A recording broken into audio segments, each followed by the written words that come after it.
जनसंघ हिताय च शुभबुद्धि प्रदात्रे च तस्मै नित्यं नमो नमः हेमन्ताय नमस्तुभ्यं गुरवे दिव्यचक्षुषे प्रियाय प्राणनाथाय प्राणरामाय ते नमो नमः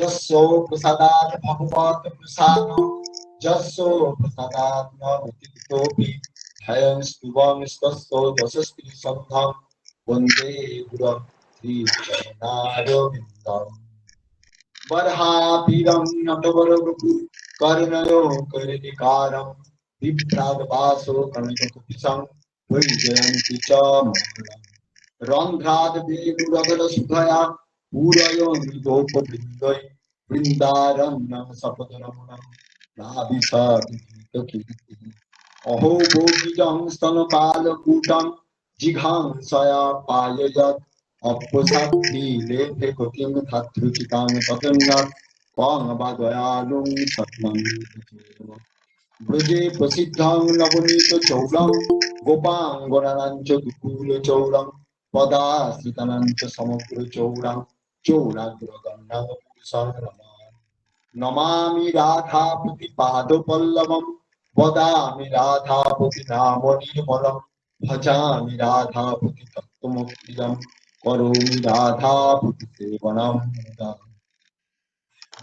बर्हापीडाभिरामं मृगमदतिलकं कुण्डलाक्रान्तगण्डं कञ्जाक्षं कुम्भुकण्ठं स्मितसुभगमुखं छाधरे न्यस्तवेणुं श्यामं शान्तं रविकरवसनं विजितं वैजयन्ता वन्दे वृन्दावनस्थं युवतिशतवृतं धन्यगोपालभीतम्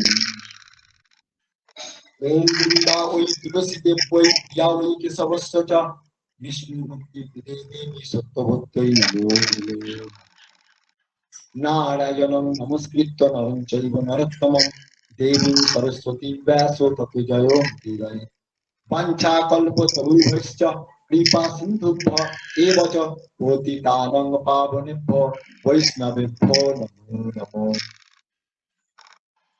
यः सानुभावम् अखिलं श्रुतिसारमेकम् अध्यात्मोद्दीपम् अतिथितीर्षतं तमहन्तां करुणयाः संसारिणां पुराणगुच्छं तं व्यासशृणुपयामि गुरुं मुनिनाम् जयति परसरसं सुप्तवती हृदयानन्दन व्यास यस्य कमलगलितं वाङ्मयमृतं गोत्सुवती नारायणं नमस्कृतं नरं चैव नरोत्तमं देवीं सरस्वती व्यासो ततो जयो मुदीरये वन्दे वृन्दावनं गुरु कृष्ण कमललोचनं पीताम्बर घनश्याम भुवनमालाभूषितं श्रीदाम दाम सुबल स्तोम कृष्णार्जुनाप्रितं गोपी मण्डलमध्यस्थं श्रीराधिका प्राणवल्लभम्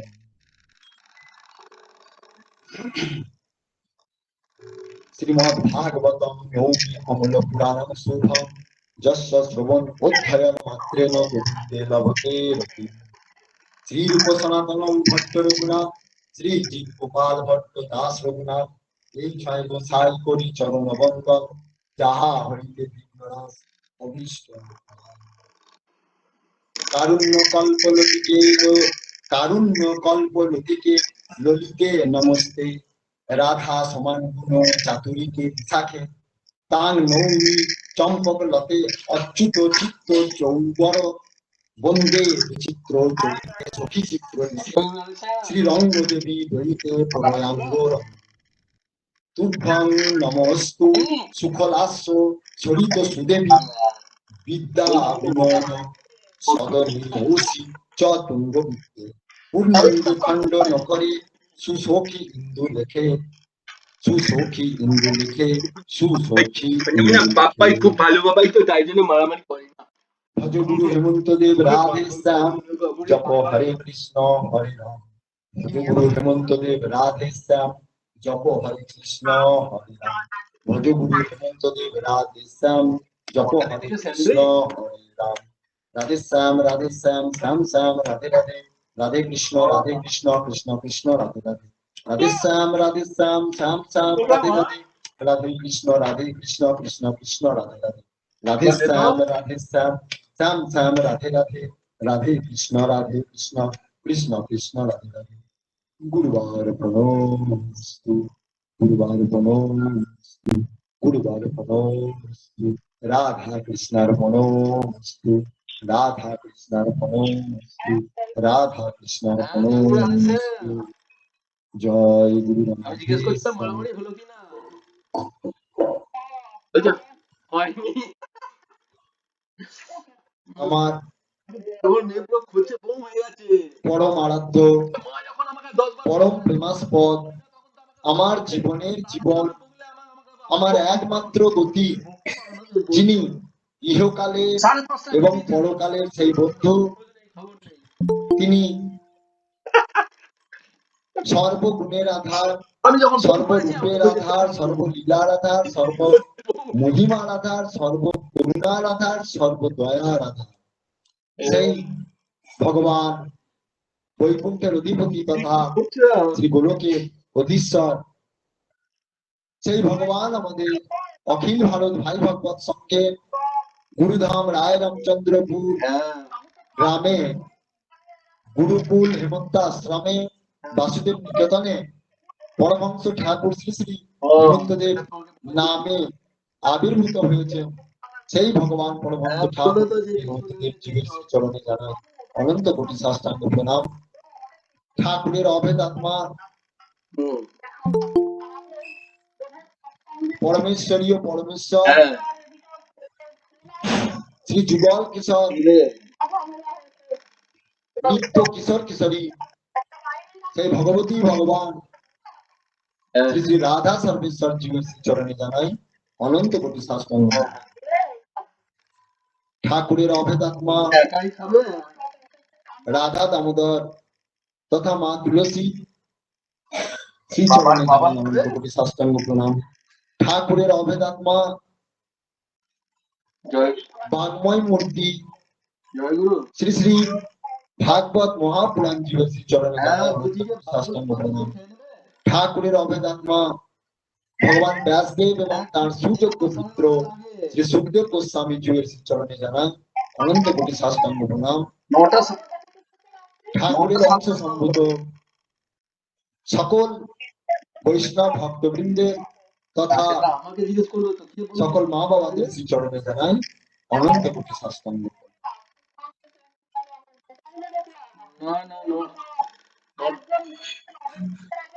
আজ আমাদের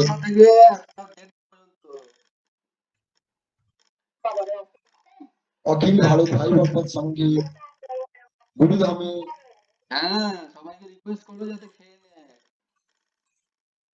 ঠাকুরের বিরহ উৎসবকে কেন্দ্র করে যে শ্রীমদ ভাগবত মহাপুরাণ জীবের আবির্ভাব উপলক্ষে যে সাপ্তাহিকী পারায়ণ উৎসব চলছে, তার আজ সপ্তম দিবস অর্থাৎ বিশ্রাম দিবস।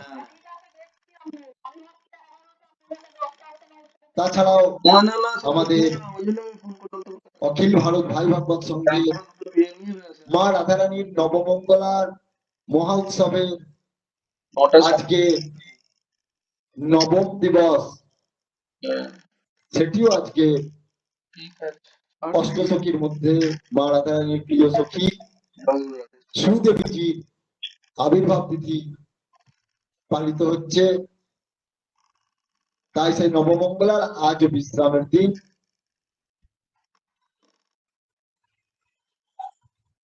তাছাড়াও আমাদের অখিল ভারত ভাই ভগবত সঙ্গের আর একটি খুবই আদরের উৎসব ভদ্রতার মূলে আছে ভক্তি।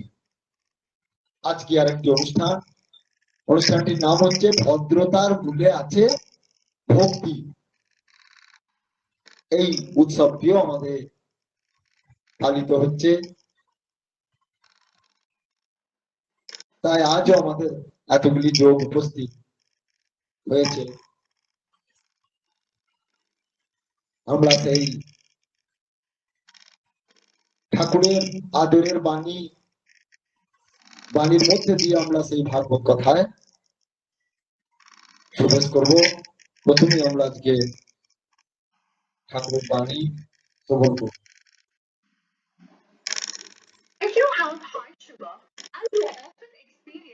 তার পূর্বে একটি কথা বলে রাখি, আমার একটা বলাই ছিল যে আজ আমাদের একটু দেরি হবে। আজকে জানি না কতটা পর্যন্ত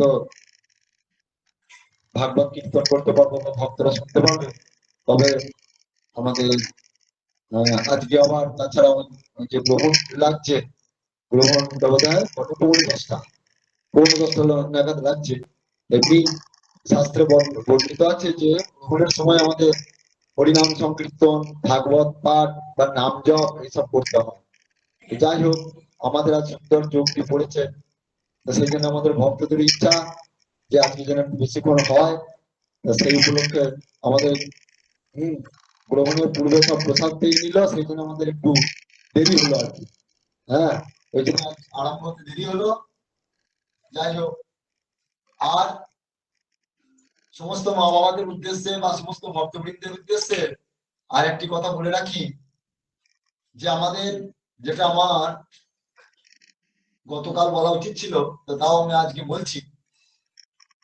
এই ভাগবত পূর্ণিমা, এই আজকের তিথিটা হচ্ছে ভাগবত পূর্ণিমা, এটিকে বলা হয় ভাগবত পূর্ণিমা। অর্থাৎ এই 7টা দিন, সেই নবমী তিথি থেকে পূর্ণিমা পর্যন্ত এই 7টা দিন ভগবান সুখদেবজি ভক্তরাজ পরীক্ষিত মহারাজকে এই ভাগবতী কথা শুনিয়েছিলেন। তা আজই তার সেই বিশ্রামের দিবস, এবং আজকের দিনে পরীক্ষিত মহারাজ ভাগবত কথা যখন লাস্ট শ্লোক শ্রবণ করছেন, নাম ও সংকীর্তন যস্য সর্ব পাপ বিনাশন, নাম ও সংকীর্তন যস্য সর্ব পাপ বিনাশন, প্রণাম সর্ব দুঃখ প্রণাম দুঃখ সমনস্তম নমামি শ্রী হরিপদ, প্রণাম দুঃখ সমনস্তম নমামি শ্রী হরিপরম। অর্থাৎ নাম সংকীর্তনের দ্বারাই সেই ভগবানকে লাভ করা যায়। নাম সংকীর্তন যস্য, যে নাম সংকীর্তনের দ্বারা ভগবানকে ভগবান খুশি হয়ে যান, সেই ভগবান নাম সংকীর্তন করলে কি হয়, আমার সমস্ত দুঃখ, আমার সমস্ত পাপ তাপ সব হরণ হয়ে যায়, এবং আমার অশুভ দোষ সব নষ্ট হয়ে যায়। যে ভগবানের কৃপা, সেই ভগবানকে আমি প্রণাম করি। এই শ্লোক উচ্চারণ করতে করতে আমাদের পরীক্ষিত মহারাজ তার সামনে বৈকুণ্ঠের রথ উপস্থিত হলো, আর তিনি সেই গুরুর সামনে, সেই গুরুর কাছে আদেশ নিয়ে তিনি সেই রথে চাপলেন। প্রথমে তো ওনাকে তো যম ভয় পাচ্ছিল, যমদূত এসছে ওনাকে নিতে, কারণ ওটি যমদূতের কাজ। সেই সময় আবার বিষ্ণুদূত এসেছে, বিষ্ণুদূত এসেছে, কারণ যমদূত কেন এলো না, যমদূত এসেছে যেহেতু তার ব্রহ্ম সাপ তিনি পেয়েছিলেন, তো সেই জন্য যমরাজের ওটা ডিউটি। যমরাজ ভালোভাবেই জানে, যমরাজ তো এমনি তার পার্শ্বদেরকে শিখিয়ে দিয়েছে যে তোমরা বৈষ্ণবের কাছে যাবে না, বৈষ্ণবের কাছ থেকে দূরে থাকবে। যেহেতু তার ওটা ডিউটি, সেই জন্য যমরাজ কি করলো, তার দূতদেরকে পাঠিয়েছে এই মাত্র। আর এদিকে বিষ্ণুদূত এসেছে তাকে নিতে, যেহেতু ভাগবত কথা শ্রবণ করেছেন। এখন ওই সময়ে মৃত্যুকে তো বরণ করতে হবে। পরীক্ষিত মহারাজের মৃত্যু হচ্ছে না, পরীক্ষিত মহারাজের আত্মা দেহ থেকে বেরোচ্ছে না। কারণটা কি বলুন তো? কারণটা হচ্ছে স্বয়ং মৃত্যু মানে তো যম, তার স্বয়ং মৃত্যু সেই পরীক্ষিত মহারাজের কাছে প্রার্থনা করছে যে আপনি দয়া করে আমায় গ্রহণ করুন। বলছেন আপনি দয়া করে আমায় গ্রহণ করুন। হ্যাঁ, আমার মাথায় আপনার চরণ দুটি রেখে আপনি এই রথে যাবেন। বুঝতে পেরেছেন? মৃত্যু স্বয়ং বলছে আমার মাথায় আপনার চরণ দুটি, কোমল চরণ দুটি, হ্যাঁ, আমার মাথায় রাখুন এবং আপনি মৃত্যু বরণ করুন। হ্যাঁ, পরীক্ষিত মহারাজ সম্পদ করে তা কি করে হয়, মাথায় কি পা দেওয়া যায়? সুখদেব গোস্বামী দেখছেন। হ্যাঁ, সুখদেব গোস্বামী তখন তার গুরু তখন বলছেন যে হে পরীক্ষিত, হ্যাঁ, বলে তোমার এখন চিন্ময় শরীর হয়ে গেছে। তুমি ভাগবত শুনে এখন তোমার শরীর চিন্ময় হয়ে গেছে, তুমি ভগবতময় হয়ে গেছে। হ্যাঁ, তাই তুমি ওই মৃত্যুকে বরণ করে নাও। হ্যাঁ, তখন সেই পরীক্ষিত মহারাজ গুরুর চরণ করতে করতে মৃত্যু বরণ করলেন। এবং ওই রথে, হ্যাঁ, যে রথ এসেছিল বৈকুণ্ঠে, জম্বিদরা তাকে দূর থেকে প্রণাম করলেন। হ্যাঁ, তারা ফিরে গেলেন। তা সেই আজকে তারই সেই সপ্তম দিবস। আমরা আমাদের যার করুণায় আমরা এই ভাগবত কথা কীর্তন করতে পারছি বা শ্রবণ করতে পারছি, হ্যাঁ, তার জীবনী আমরা বেশি করে আমাদের শোনা উচিত। এই জন্য আমরা সেই অমৃতময় কথায় প্রবেশ করি।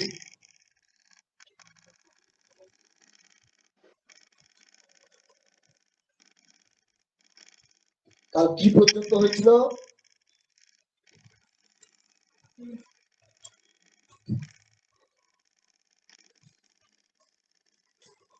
মনে আছে? হ্যাঁ, গুরুদেব ছাত্ররূপে পেয়েছিল। হ্যাঁ, গুরুদেব ছাত্ররূপে পেয়েছিল।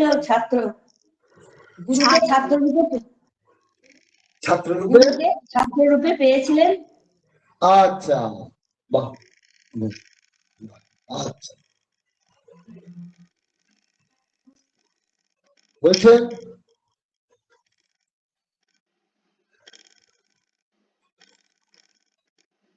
এরপর হচ্ছে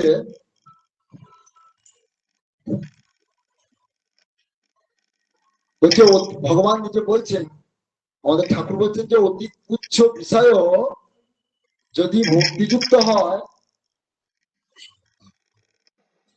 তবে তাহা আদরের সহিত গ্রহণ করে। যেমন সুদামার কীট দ্রষ্ট চিপিটকের নাড়ু, বিদুরের ক্ষুদ ও সবরী টক ফল শ্রী ভগবানের প্রিয় হইয়াছিল।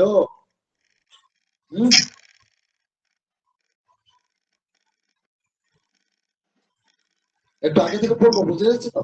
হ্যাঁ, দেখুন, ওই যে বলে দিলেন যে যেখানে, হ্যাঁ, ওই মা বললেন যে শ্রী ভগবান ভক্তের চাকরগিরি করেন, তাহা ভুরি ভুরি দৃষ্টান্ত পাওয়া যায়।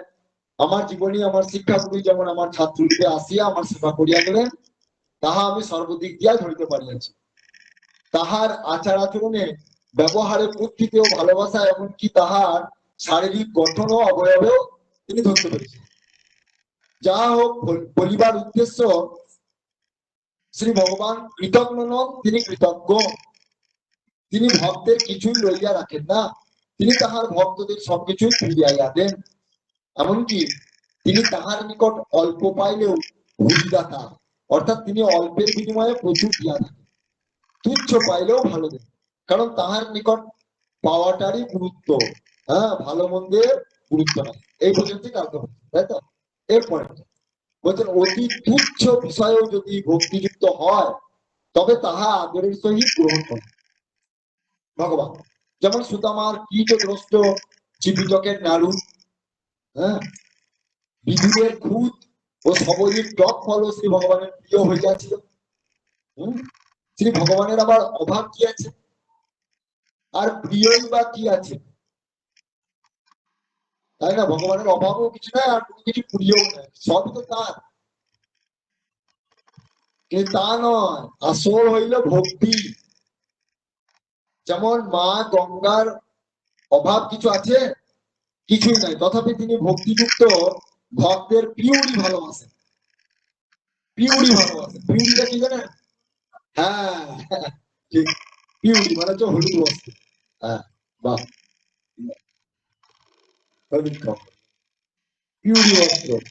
তাই যদি কোনো ভক্তিমান পুরুষ ও মহিলা একখণ্ড হরিদ্রারঞ্জিত বস্ত্রখণ্ড বলে দিচ্ছে, হ্যাঁ, লইয়া মা গঙ্গার উদ্দেশ্যে যদি বলে, গঙ্গা মাইয়া হাম তুমকো পিউরি চড়াইব, অর্থাৎ আমি তোমাকে হলদে একখণ্ড কাপড় দিব, হ্যাঁ, তুমি আমার মনস্কামনা পূর্ণ করো মাতা।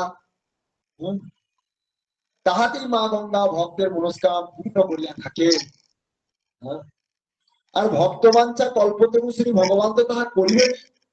হ্যাঁ, তাই বলি শ্রী ভগবত আশ্রিত ভক্তের কোনো ভাবনা নাই। এদের ভগবানের যারা ভক্ত, আশ্রিত ভক্ত, তাদের কোনো ভাবনা নাই। এইরূপ ভক্তাধীন ভগবানকে ছাড়িয়া যদি লাখো কর্ম করো, তাহাতেও ক্ষতি আছে। ঠিক আছে, ভগবান এইরকম ভগবানকে ছাড়িয়া যদি লাখো কর্ম করো, তাহলে তাহাতেও ক্ষতি আছে। আর শ্রী ভগবানকে লইয়া সামান্য কর্মেও প্রচুর লাভবান হয়। কথাটার মানেটা বুঝতে পারবেন? কি বুঝলেন? হ্যাঁ, বলুন।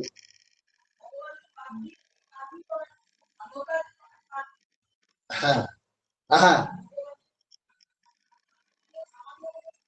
হ্যাঁ, এইটা হচ্ছে কথা। আসল কথাটা হচ্ছে যে হয়তো আমার কোনো গুরুত্বপূর্ণ কাজ আছে, আমার খুব গুরুত্বপূর্ণ কাজ বাড়িতে।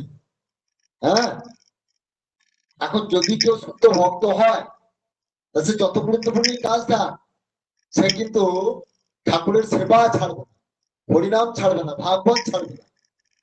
এই যে ব্যাপারটা বলছে যে গুরুদেব লিখেছেন, কঠিন ডাক্তা হরিং ভজে, কঠিন ডাক্তা হরিং ভজে, কঠিন কর্ম ছেড়ে হরিকেই ভজনা করতে হয়। কিন্তু সেটা তার ফলটা আমরা এখন বুঝতে পারবো না, কিন্তু যদি একটু দেরি, একটু অপেক্ষা করা হয়, তার আমরা ফলটা পরে বুঝতে পারবো। দেখবেন আবার মানে বড় কাজ ছেড়ে যদি ভগবানের কাজ করা হয়, ভগবানের কাজের উপর তার কিছু বড় নাই, কিন্তু সেটা আমরা ধরতে পারি না। আমরা ভাবছি যে, দেখবেন আমাদের অনেক সময় ভোর লাগে, মানে কথাই বলছি, এগুলো হয় না, কিন্তু আমি আমার মনের কথা বলছি। আমাদের যখন দেখবেন কোনো এই আমাদের যে অনুষ্ঠানগুলো হয়, আমাদের তো ধরুন 12 মাসে 13 না, বাঙালিদের আমাদের কথা আছে 12 মাসে 13 পার্বণ। হ্যাঁ, আর আমাদের 12 মাসে 16 পার্বণ। হ্যাঁ, 16 না 26, আরো বেশি, আরো বেশি। হ্যাঁ, মানে করোনার বাইরে আর কি। তাহলে এই মতো অবস্থায়, হ্যাঁ, এই মতো অবস্থায় এখন এইসব অনুষ্ঠানগুলো তো যুক্ত হচ্ছে, তো আমাদের মায়েরা বাবারা যুক্ত হচ্ছে। এবার তাদেরকে যদি বারবার বলা হয়, আচ্ছা ওই দিনে তোমরা নাম করতে পারবে, আমাদের সব যেমন বলা হয়, এখন ওই দিনে তোমরা নাম করতে পারবে। হ্যাঁ, এই এই আজকে হয়ে গেল, আবার আবার কাল বাদ পরশু এই বলছে আর কি। এরকম প্রায় দিনই বলা হচ্ছে। তো তাহলে কত আর মানুষ বাড়ির কাজ ছেড়ে আসবে। কিন্তু আমাদের এটাই, হ্যাঁ, ভক্তবৃন্দদের মা বাবাদের এত সব মানে বাহাদুর, যে তারা ওই সকল ঘরের কাজ কোন রকম চটপট কিভাবে কি করে করা, আমি কিছু খুঁজে পাই না। বাপরে, আমি যদি সংসারে হতাম, আমি তো ওদের পার করি না। সত্যি করে বলছি, মানে এটা ভক্তদের এগুলো কিছু বোঝা যায় যে সব বিশাল বাহাদুর, বাহাদুর এগুলো একদম বিশাল বাহাদুর। সত্যি ভাববার বিষয়, এই এত কাজের মধ্যে থেকে, হ্যাঁ, কিভাবে যে সব এসে করছেন, আমি কিছু খুঁজে পাই না। যাই হোক, গুরুদেবের দয়া, তা ওগুলো সব পরে ফল পাওয়া যাবে, পরে সব ফল ফল ভক্তরা ফল কি চায়, ভক্তরা শুদ্ধ ভক্তি চায়, তা সেই ভক্তি পাচ্ছে, পাবেও। হ্যাঁ, এটাই বলছি আর।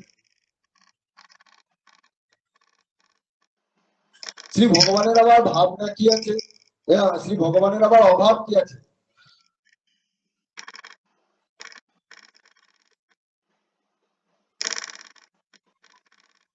এইরূপ, তাই বলছেন শ্রী ভগবত আশ্রিত ভক্তদের কোনো ভাবনা নাই। এইরূপ ভক্তাধীন ভগবানকে ছাড়িয়া যদি লাখো কর্ম করো, তাহাতেও ক্ষতি আছে। আর শ্রী ভগবানকে লইয়া সামান্য কর্মেও মানুষ প্রচুর লাভবান হয়। ইহাই হইল আধ্যাত্ম ব্যবসার ব্যতিক্রম। দেখেছেন, বুঝে লিখে দিয়েছে। হ্যাঁ, এক মুহূর্তে কি সব বোঝা যায়? অপেক্ষা করতে হয়, তাই না?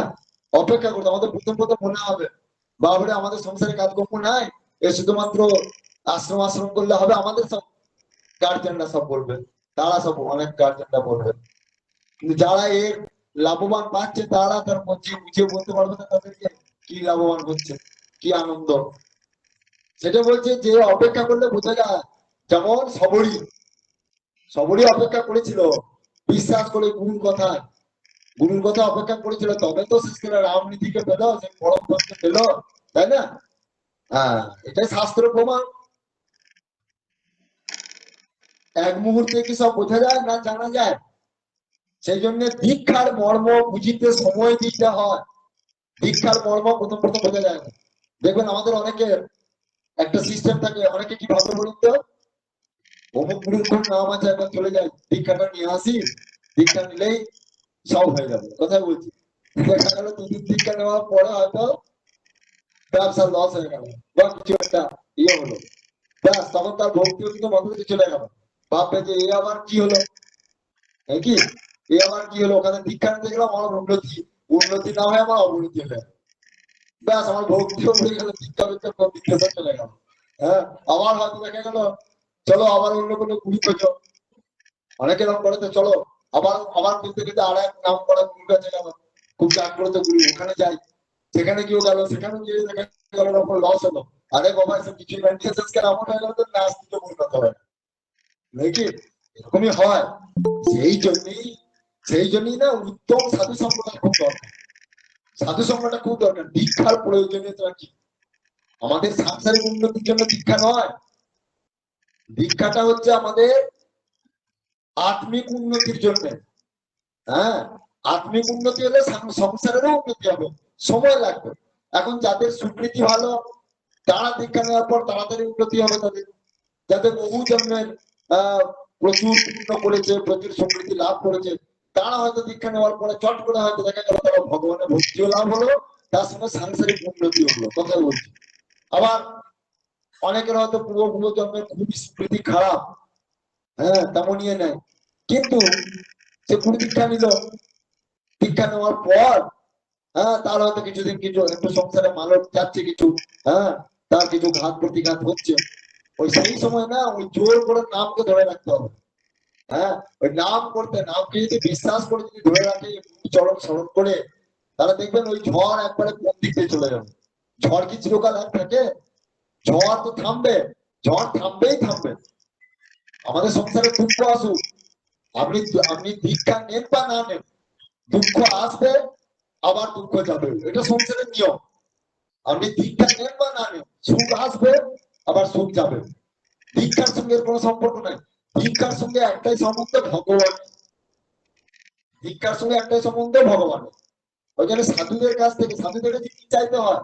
সাধুদের কাছে টাকা পয়সা ধন দৌলত এগুলো বৃথা চাওয়া। গুরুদেব লিখেছেন দেখবেন যে বলছেন যে যার কাছে যে বস্তু তার কাছে সেই বস্তু চাইতে হয়। আপনি রাজার কাছে ধন দৌলত চাইবেন, রাজা দেবেন, তাই না? আপনি ডাক্তারের কাছে ওষুধের দোকানে গিয়ে আপনি কি চাইবেন? ওষুধ চাইবেন, সেখানে ওষুধ দেবে আপনাকে। হ্যাঁ, আপনি বাসনের দোকানে গিয়ে বাসন বাসন বাসন চাইবেন, বাসন দেবেন নাকি সিস্টেম। তেমনি দেবতাদের কাছে আপনি মা লক্ষ্মীর কাছে কি চাইবেন? ধন দৌলত চাইবেন। কুবেরের কাছে ধন দৌলত চাইবেন, সরস্বতীর কাছে কি চাইবেন? বিদ্যা চাইবেন নাকি। এরকম সব ভাগ আছে তো। বিশ্বকর্মার কাছে কি চাইবেন? যন্ত্রপাতি লৌহ আদি এইসব জিনিস চাইবেন। হ্যাঁ, কিন্তু সাধুর কাছে কি চাইবেন? সাধু কোন সম্পদের অধিকারী? সাধু হচ্ছে ভক্তি সম্পদের অধিকারী, ভগবানের ভক্তি সম্পদের অধিকারী। তার কাছে ভক্তি চাইতে হয়, তাই না? দেখবেন বারবার যদি সাধু সন্তদের কাছে যদি ভক্তি চাওয়া হয় না, তো দেখবেন আমাদের আলবা ভক্তি হৃদয়ে প্রবেশ করবেই করবে, ভগবানের প্রতি দৃঢ় বিশ্বাস রাখবে। এটা শাস্ত্রের কথা। এটাই দীক্ষার আসল উদ্দেশ্য। দীক্ষার উদ্দেশ্য হচ্ছে আত্মিক উন্নতি, আত্মিক উন্নতি সাধন করা। আমি ভগবানকে কি করে লাভ করব? এই যে দুঃখময় সংসারে বারবার আসছি, হ্যাঁ বারবার আসছি দুঃখময় সংসারে, আমি না জানি আমি কত পাপ করেছি, কত অপরাধ করেছি, তাই এই সকল স্খালন করবার জন্য ওই দীক্ষা নেওয়া, ওই জন্য দীক্ষা নেওয়া হে প্রভু, হ্যাঁ আর যেন তোমার সংসারে আমি যেন না মজে থাকতে পারি, আর আমি তোমার সংসারে যেন না বুঝতে পারি প্রভু, আমাকে এখন তোমার চরণে মজাও। হ্যাঁ, তোমার চরণে এখন মজা হবে। সেটা কি গান একটা ছিল না, সেই মোর মজায়, হরি মোর মজায়, হ্যাঁ লুকালে কোথা, হ্যাঁ একটা গান আছে না, হবে একা তাও হয়ে দেখা, হ্যাঁ হ্যাঁ হ্যাঁ, ঠিক এরকম একটা গান আছে। তাই ভগবান আমাদেরকে জন্ম দিয়েছেন কিন্তু, হ্যাঁ তাকে পাওয়ার জন্যই, কিন্তু তিনি অন্তরালে থাকছেন, লুকিয়ে লুকিয়ে থাকছেন। হ্যাঁ, এবার তিনি কি করছেন, ওই সব, যেমন দেখবেন মা বাবা যখন যখন ঘরে কাজ করে না, যখন কাজ করে মা বাবা তখন কি করে, বিশেষ করে মায়েদের কথা, মারা যখন কাজ করে ছোট ছোট ছেলে মেয়েদের, দেখবেন এক একটা ছেলে থাকে মাকে ছাড়ে না, ওই তাদেরকে ভোলাবার জন্য দেখবেন কত খেলনাবাদি কত কিছু দিয়ে দেয়, রান্না বান্না করছে সব করছে, তখন ওই রান্নার অসুবিধা হচ্ছে মায়ের, সেগুলো খেলনা দিয়ে ভুলিয়ে রাখে, ওই ছেলে আমরা খেলনা পেয়ে ভুলিয়ে থাকছে। হ্যাঁ, আর যে ছেলে মায়ের কোল ছাড়ে না, সে কিন্তু সবসময় মায়ের কাছে ভেসতে যাবে, সে দেখবেন সবসময় ফাঁক পেলেই মায়ের কাছে যাবে, বেশ কোনো সুযোগ হবে না, আর খাওয়া খাওয়া করবে, আরম্ভ করবে, কাঁদবে, এরকম করবে, রান্না বান্না কিছু করতে দেবে না, শেষ খেলা আমার মায়ের একটু রাগও হয়ে যায়, এখন কাজের জন্য কোথাও ডিস্টার্ব করছে ছেলে, বদমাস ছেলে কোথায় আমার দুর্দান্ত শিখিয়ে দিল। হ্যাঁ, কিন্তু ছেলে বলবার নয়, ছেলে বলতে যতই বড় মা, আমি তোমার কোল ছাড়ছি না, যতই মারো কোল ছাড়ছি না, আবার চিৎকার করে কাঁদলো, মা কতক্ষণ মারবে, ব্যাস তারপর দেখবে ছেলেকে বেশি মারলে তো মরেই যাবে, অতএব চলো এখন আমাকে ছেলেকে কোলেও নিতে হবে, আমার কাজও করতে হবে। তাই আমাদের ভগবানও সেই জগৎ মাতা জগৎ পিতা, সে ভগবান ভগবতী ভগবান, হ্যাঁ তিনিও আমাদের এই সংসারে আমাদেরকে এনেছেন। হ্যাঁ, তারও তো অনেক কাজ আছে, তার কাজ কি, ওই প্রেম ভক্তি, হ্যাঁ দেবার জন্য তিনিও চেষ্টা করছেন, তিনিও তার সংসারে এরকম কাজ করছেন, মায়েদের মতো রান্না বান্না দিই, মানে প্রেম ভক্তি দেওয়ার জন্য তিনিও, হ্যাঁ বিভিন্ন কাজে মজা আছেন আর কি, কোথায় কিভাবে প্রেম ভক্তি দেওয়া যাবে। হ্যাঁ, কোটি কোটি অনন্ত কোটি ভক্ত তো, কে কিভাবে তাকে ভজনা করছে এইসব লক্ষ্য রাখতে রাখতে তার দিন শেষ।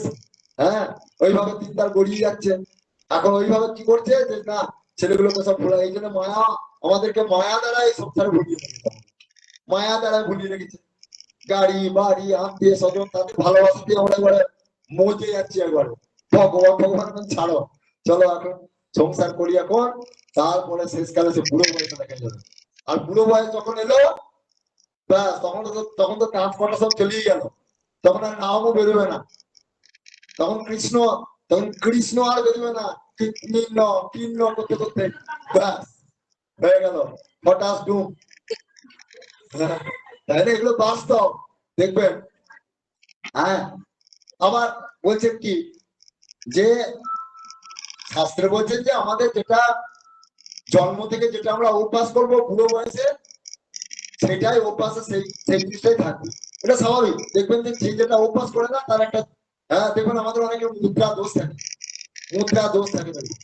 হ্যাঁ, ওই আমার যেমন কিছুদিন না একটা মুদ্রা দোষ হয়েছিল, এখন বুঝতে পেরেছি একটা দোষ হয়েছিল, ওই যে চোখ পিটি করা, বুঝলেন, বারবার চোখ থেকে পিটি করা, আর তার আগে একটা দোষ ছিল হাত থেকে আমরা চিনতাম এরকম কি করতাম কে জানে, এই একটা হঠাৎ কিছু মাধ্যমে ওই যে অভ্যাস হয়ে গেছিল না, ওই করতাম বুঝতাম, এই একটা পথ ইয়ে হয়ে গেছিল, এরকম করতে অভ্যাসে পরিণত হয়ে যায়, এরকম করে সে তো ছাড়া যায় না। না, এবার ওই যদি ধরে রাখা আছে বৃদ্ধ বয়সে, হ্যাঁ দেখবেন ওয়ার হাত চেনার অভ্যাস আর ছাড়বে না, বা চোখ পিটি করার অভ্যাস আর ছাড়বে না, সেরকম আমাদেরও দেখবেন প্রথম থেকে অভ্যাস করবে, ওই যদি না ছোটবেলাকার সংস্কারটা খুব ভালো, মানে খুব ছোটবেলাকার সংস্কারটা হচ্ছে সব থেকে উচ্চ সংস্কার।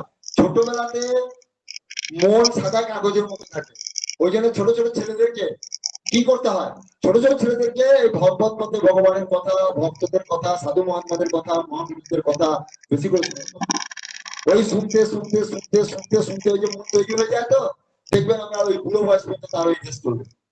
হ্যাঁ, ছোটবেলা থেকে তৈরি করতে হয়, তখন দেখবেন বিশেষ করে ছোটবেলা থেকে যদি তৈরি করা হয় ছেলেকে, তাহলে দেখবেন 20 বছর পর ওই ছেলের জন্য আর চিন্তা করতে হয় না, সে তখন নিজে নিজেই দেখবেন ঈশ্বরের পথে যাচ্ছে, সাধু সঙ্গ করছে, এইসব করছে। অভ্যাস অভ্যাস এনে তো কম দিয়েও বৈরাগ্য মেটা ভিতরে, ওই বারবার ওই রকম অভ্যাস ওই ছোট ছোট ছেলেকে এরকম ভগবানের কথা শোনাতে শোনাতে না দেখবেন ছেলে আস্তে আস্তে সংসারের মধ্যে বৈরাগ্য হচ্ছে। এগুলো সব অভ্যাস করা হয়।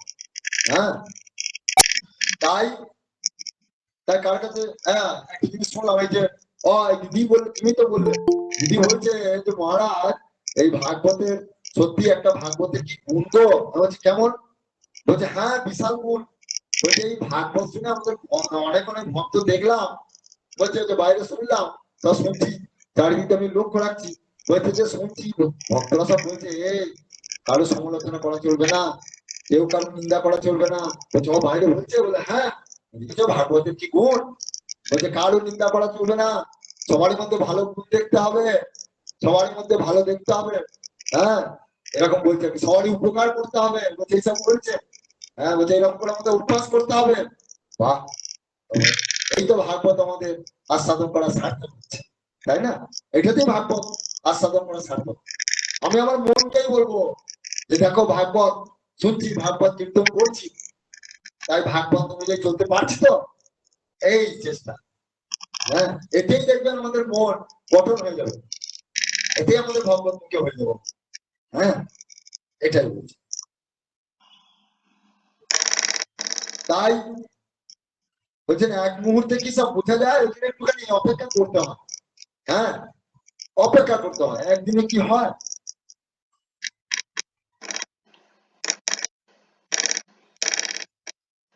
বারবার গুরু সান্নিধ্য গ্রহণ করতে হয়, দীক্ষার মর্ম বুঝিতে সময় দিতে হয়। এরকম বলছেন, দীক্ষার মর্ম বুঝতে হলে বারবার গুরু সান্নিধ্য গ্রহণ করতে হয়। দেখেছেন?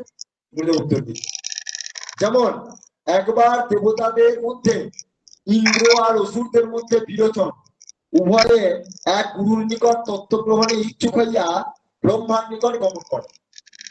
বুঝতে পারছেন? কে কে? বিরোচন আর ইন্দ্র, দেবরাজ ইন্দ্র। আর অসুরদের মধ্যে বিরোচন। বিরোচন কে? প্রহ্লাদের, না, প্রহ্লাদের ছেলে বিরোচন, মানে বলির বাবা, বলির বাবা, বলি মহারাজের বাবা আগমন করে। ব্রহ্মা ও ইন্দ্র, এখন ব্রহ্মা ওই ইন্দ্র আর বিরোচনকে উপদেশ দেয়, দুজনের উপদেশ দিতে গেছেন ব্রহ্মার কাছে, বুঝলেন তো?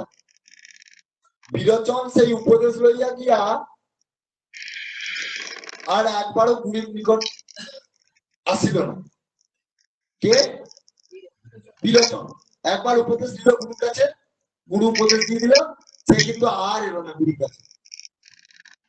কিন্তু ইন্দ্র 3 বার ব্রহ্মার নিকট আসিয়াছে, ইন্দ্র 3 বার এসেছে এবং গুরুকে নানাবিধ প্রশ্ন করিয়া নিজের চলার পথটা পরিষ্কার করিয়া লইয়াছিলেন, নিজের পথটা পরিষ্কার করে দিয়েছিলেন। কে? ইন্দ্র। তাই বলা একেবারে কি সব হয়? বিরোচন একবার নিয়ে চলে গেল, গুরুর কাছ থেকে একবার দীক্ষা নিয়ে চলে গেল, আর ইন্দ্র দীক্ষা নিয়ে যাওয়ার পরেও আরো 12 বার এসেছে এবং নানা রকম প্রশ্ন করে তার পথটাকে সুগম, যে প্রভু কিভাবে আমি জব করবো, কিভাবে জব করবো, কিভাবে সংসারে চলবো, এইসব নিজের কাজগুলিকে ভালোভাবে জেনে নিয়ে তারপরে তিনি চলে।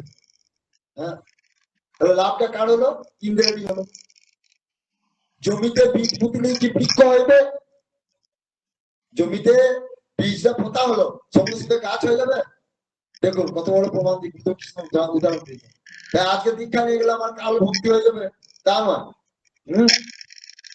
জমির উর্বরতা দেখিতে হইবে। এখন যে জমিতে বীজটা পোতা হচ্ছে, মানে গুরুদেব যখন আমাকে দীক্ষা দিচ্ছেন, আমার এই দেহ জমিটা উর্বর আছে তো? বীজটা যে জমিতে পোতা হচ্ছে সেই জমিটা উর্বর আছে তো? উর্বর মানে কি? উর্বর মানে কি? মানে জমিটা যে, মানে যে জমিতে ভালো ফসল হওয়ার জন্য যে গুণ, যে উৎপাদন শক্তি, হ্যাঁ, সেইটা আছে তো? যেমন কি সার চাপান ইত্যাদি দিয়ে সেই উর্বরতা শক্তিটাকে বাড়াতে হয়। হ্যাঁ, সেরকম আমাদেরও দেহ মনের মধ্যে সেরকম স্বচ্ছতা, ভগবানকে পাওয়ার জন্য ভগবানের প্রশুদ্ধ বিশ্বাস, ভক্তি, এগুলো আমাদের আছে তো? এইসব অর্জন করে গুরুর কাছে কায় মনোবাক্যে দীক্ষা নিতে হয়, সেটা আমাদের আছে তো? যে জমি যত উর্বর সেই জমির ফসল তত ভালো হবে। তাও সে বীজটা আজ বসিয়ে দিলে কাল হয়ে গেল তা হবে, সেটার জন্য অপেক্ষা করতে হবে। মানে ভালো জমি হলেও তাকেও অপেক্ষা করতে হবে।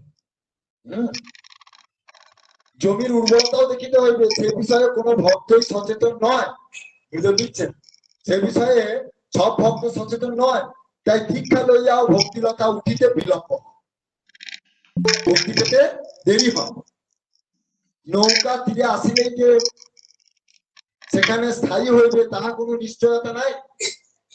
হ্যাঁ, কারণ তাহার যদি সুনানি খনন ঠিকঠাক না থাকে, সুনানি খনন মানে ভূমিতে বাঁশ পোতা, ওই যে ভূমিতে একটা বাঁশ পুঁতে নৌকাটাকে বেঁধে রাখে না, ওইটা বলছে।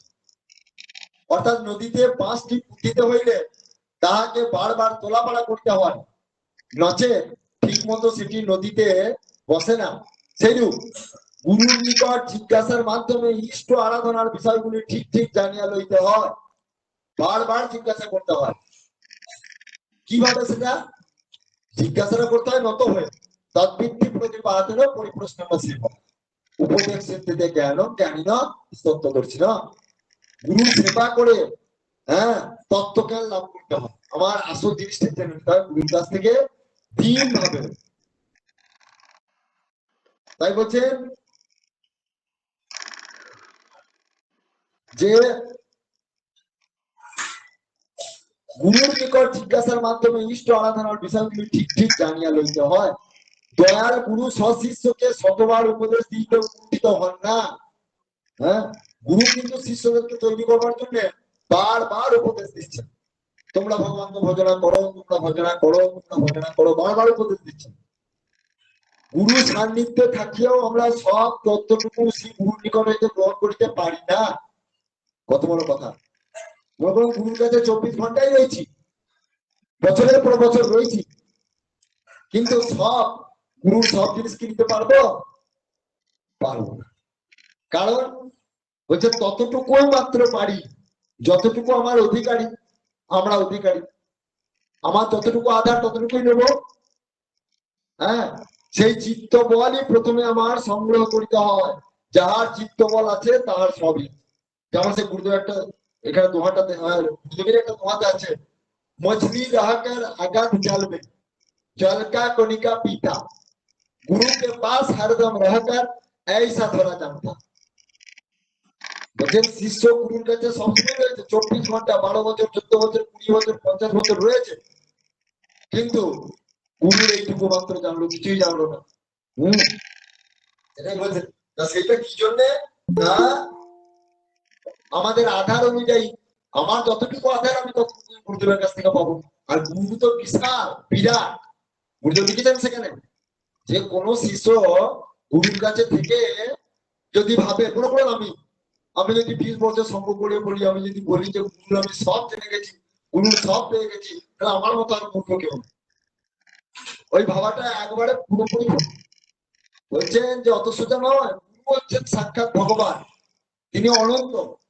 হ্যাঁ, ওই জন্য গুরুদেব তার একটা বাণীতে লিখেছেন যে সদ্গুরুগণ তার বাণীর যতটুকু অংশ লেখেন সেটা খুবই কম, বলে সেই লেখনী থেকে তারা বহু বহু গুণে বিজ্ঞ।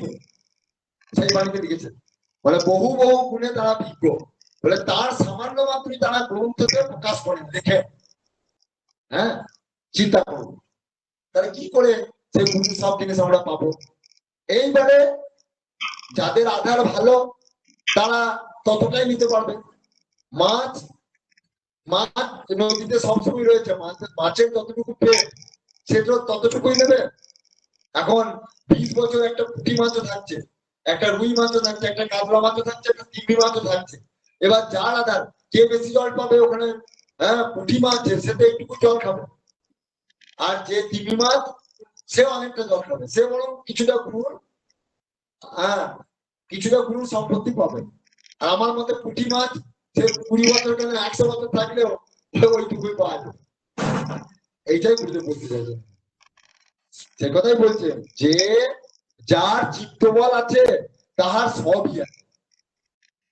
মুনি ঋষিরা সকলেই চিত্ত বলে বলিয়া, মুনি ঋষিরা যারা বড় বড় মুনি ঋষি হন তারা চিত্ত বলে, হ্যাঁ মানে মনের বল তাদের কত বলিয়া, নিষ্ঠলা ভক্তির দ্বারাই চিত্ত বল দৃঢ় হয়, সেটা ভক্তির দ্বারাই দৃঢ় হয়, ভক্তির দ্বারা।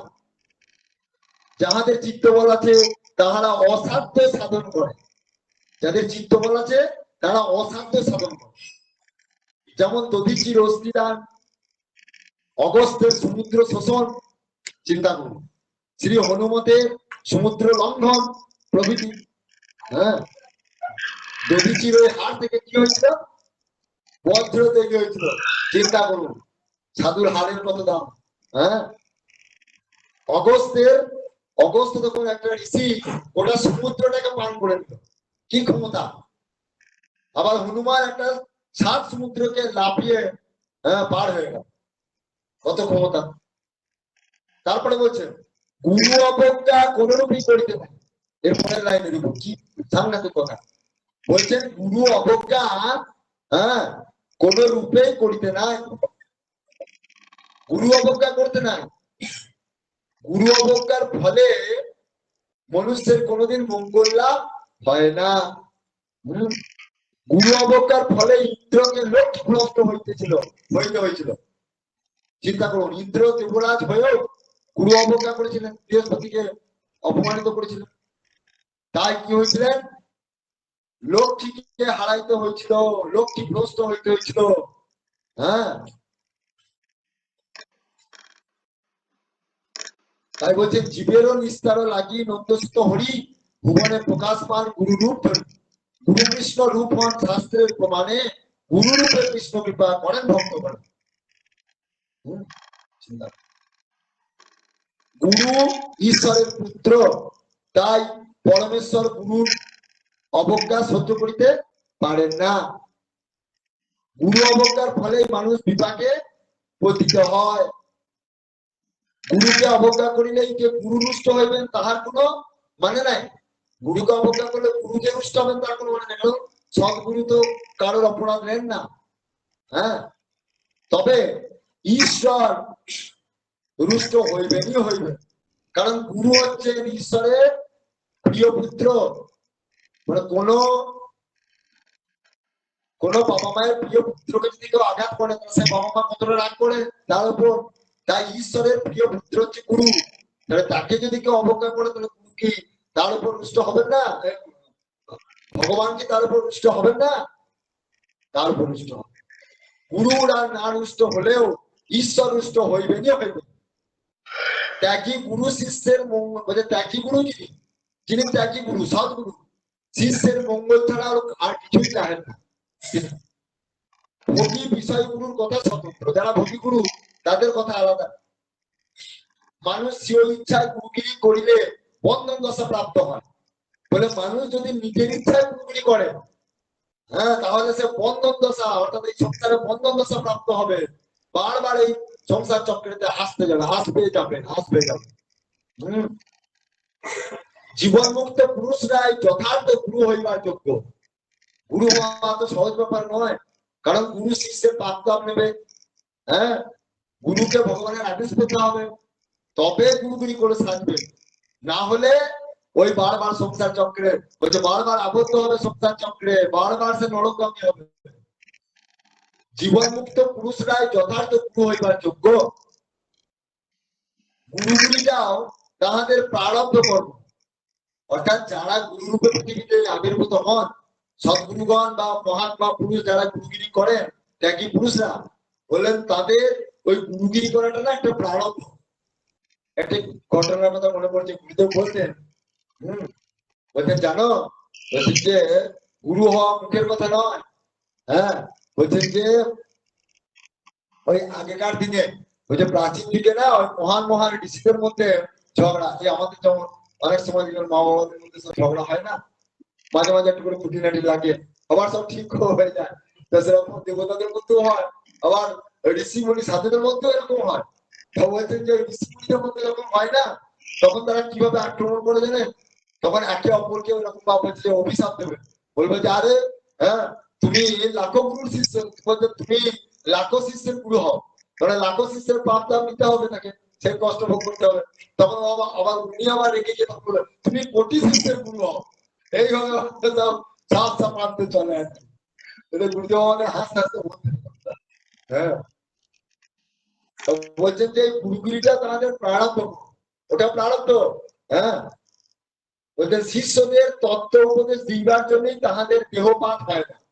সেই জন্য প্রত্যেকটা শিষ্য যতক্ষণ না মুক্ত হচ্ছে ততক্ষণ এই গুরুকে বারবার পৃথিবীতে আসতে হবে, যতক্ষণ না একটা শিষ্য উদ্ধার প্রাপ্ত না হবে। তাহলে এইটা শুনে আমাদের মনে হবে না যে তাহলে গুরুকে যখন আসতেই হবে তাহলে আমরা মজেই থাকি, পাপ যত বেশি পাপ করি, মনে হবে তো না? বুঝে যত বড়ই আপনি পাপি হন আপনার জন্য গুরুকে কিন্তু আসতে হবে। আমি যত বড়ই পাপি হই আমার জন্য গুরুকে আসতে হবে। তাহলে আমার চিন্তা কে আমি দুঃখ এখন পাপ ভোগ করি, গুরুকে যখন আমার জন্য আসতেই হবে। গুরুর কষ্টটা আমি বুঝবো কি করে? ও আমার তো ওসব থেকে লাভ নেই। আমি যখন পাপ ভোগ আমি যখন ভোগ করি গুরুর কষ্ট হয় সেটা বুঝবো। আমি তো পাপি ব্যক্তি, আমি ওদেরকে বলছি তোমার তো বোধ জ্ঞান আছে, তাহলে তুমি পাপই করবো না। উনার তো কষ্ট হবেই হবে, সেটা তো বটেই। কিন্তু কথাটা হচ্ছে যে গুরু তো মুক্ত পুরুষ, গুরু তো মুক্ত পুরুষ, তার আসা যাওয়ার তো আর শেষ না। তিনি শিষ্যকে যটা শিষ্য থাকবে তটা কেন, তিনি তো জন্ম জন্মান্তর আসতো, কারণ তিনি তো মুক্ত পুরুষ, তো তিনি তো সর্বদাই হ্যাঁ যখন আসবেন তখন তো তিনি সেই ধামকে নিয়েই আসবেন। ব্যাপারটা বুঝুন, তিনি যখন আসবেন তিনি তখন সেই ধামকে নিয়ে আসবেন, বুঝতে পেরেছেন? তাই তার হ্যাঁ কষ্টটা হবে আমাদেরই কষ্ট হবে। ভগবানের কি আর, গুরু তো সাক্ষাৎ ভগবান, ভগবান কি আর মানে বলছেন যে সমস্ত শিষ্য উদ্ধার হয়ে যাবে, কি উদ্ধার হয়ে যাবে? তাই কি হয়? গুরু তো সাক্ষাৎ ভগবান, ভগবান চিরকাল আছেন, ছিলেন, থাকবেন। হ্যাঁ, সমস্ত শিষ্য উদ্ধার হয়ে গেলে গুরু আবার ভগবান আবার অন্য রূপে অন্য সমস্ত আবার হ্যাঁ আবার তার লীলা রচনা করবেন, আবার তার নিয়ে ওই রকম লীলা রচনা হবে। কিন্তু পাপকারী কি হবে? কষ্ট পেতে হবে, পাপকারী কষ্ট পেতে হবে, পেতেই হবে। হ্যাঁ, এটাই বলছি। যেমন গুরুদেব আমাদের একটা কথা লিখেছেন যে আমার 7 জন্মের মধ্যে আমার সমস্ত ভক্তদেরকে আমি উদ্ধার করবই, লিখেছেন, ধরুন প্রশ্ন উত্তরে লিখেছেন। হ্যাঁ, এখন ওটা ভেবেও যদি আমরা মনে করো তাহলে তাহলে মনে হয় যে ঠিক আছে, এখন পাপ তাপ করি, এখন 7টা জন্ম, হ্যাঁ 7টা জন্ম করতে আসবে, কিন্তু ওই 7টা জন্ম যে দুঃখটা ভোগ করতে হবে ও পাপ পাপ করে গুরুদেব হ্যাঁ এমন ভগবান কষ্ট দেবেন, দেখতে যখন দেখবেন আর 7 জন্ম না একজনই জন্ম হলে বাবারই যাবে, গুরুদেবকে এই জন্মেই চান। সেই ক্ষেত্রেও না আমাদের গোসাই যে একটা কথা লিখেছেন, হ্যাঁ সদ্গুরু বিজয় কৃষ্ণ গোস্বামী যে একটা কথা লিখেছেন, বলছেন যে সদ্গুরু ওই রকম যে বলছেন যে সবাই তো লক্ষ্যস্থলে একদিন পৌঁছাবে, তাহলে গুরুর আশ্রিতরা সবাই যখন সেই জায়গায় যাবে, হ্যাঁ তাহলে আর ভজন সাধন করে আমাদের প্রধানন্দজি বলছে যে তাহলে ভজন সাধন করার অর্থ কি? ভজন সাধন কি জন্য? হ্যাঁ, এত নিয়ম নিষ্ঠা করে মালা তুলসী মালা ধারণ করা, তিলক সেবা করা, নিরামিষ খাওয়া, আর নাম জপ পড়া, গোপাল শাস্ত্রের নাম পড়া, এইসব করার তাহলে অর্থ কি? আর যারা পাপি তারা তো দিব্য পাপ কাজ করছে, তাহলে আর কি কাজ হলো আমাদের? গোসাইজি বলছেন যে যাবে সবাই, কিন্তু দেখো যেমন উদাহরণ দেওয়া হচ্ছে, মনে করো যে আমরা ঘুষকোড়া থেকে আমাদের ইয়ে যাচ্ছি, ধরুন হাওড়া যাবো, তা বলছে যে যারা যারা সব থেকে খুব ধনী ব্যক্তি, যারা ধনী ব্যক্তি তারা কিসে যাবে? ঘুষকোড়া থেকে হ্যাঁ এসিতে তো যাবি, এবং একবারে সেই এক্সপ্রেস ট্রেনে যাবে, ভালো ট্রেনে সব থেকে, সেটা যাবে এসিতে, একবারে আনন্দ করতে করতে যাবে। আবার সেখানের মধ্যে যারা ওর মধ্যে একটু মধ্যবিত্ত তারা আর একটু একটু ইয়েতে যাবে আর কি, ওই কি বলে ওগুলোকে হ্যাঁ স্লিপার নাকি, ওই স্লিপারে যাবে। হ্যাঁ, আবার তার থেকে যারা একটু নিকম তারা কিসে যাবে? তারা জেনারেলে যাবে, লোকালে যাবে, হ্যাঁ লোকাল লোকাল যাবে। লোকালে যাবে। আমার মতো ব্যক্তিরা সাধারণ মতন এই ক্ষেত্রে কিসে যাবে? হ্যাঁ না না, ওই হাত মাত্র ভেঙে গেছে, এই যে হাত পড়ে গেছে না, হাত মাত্র ভেঙে গেছে, ওই চেঁচাতে এইভাবে ওরা কবে যে পৌঁছাবো হাওড়া একটা ঠিক নাই, ওই কাঁদতে চেঁচাতে যেতে হচ্ছে, বুঝতে পেরেছেন?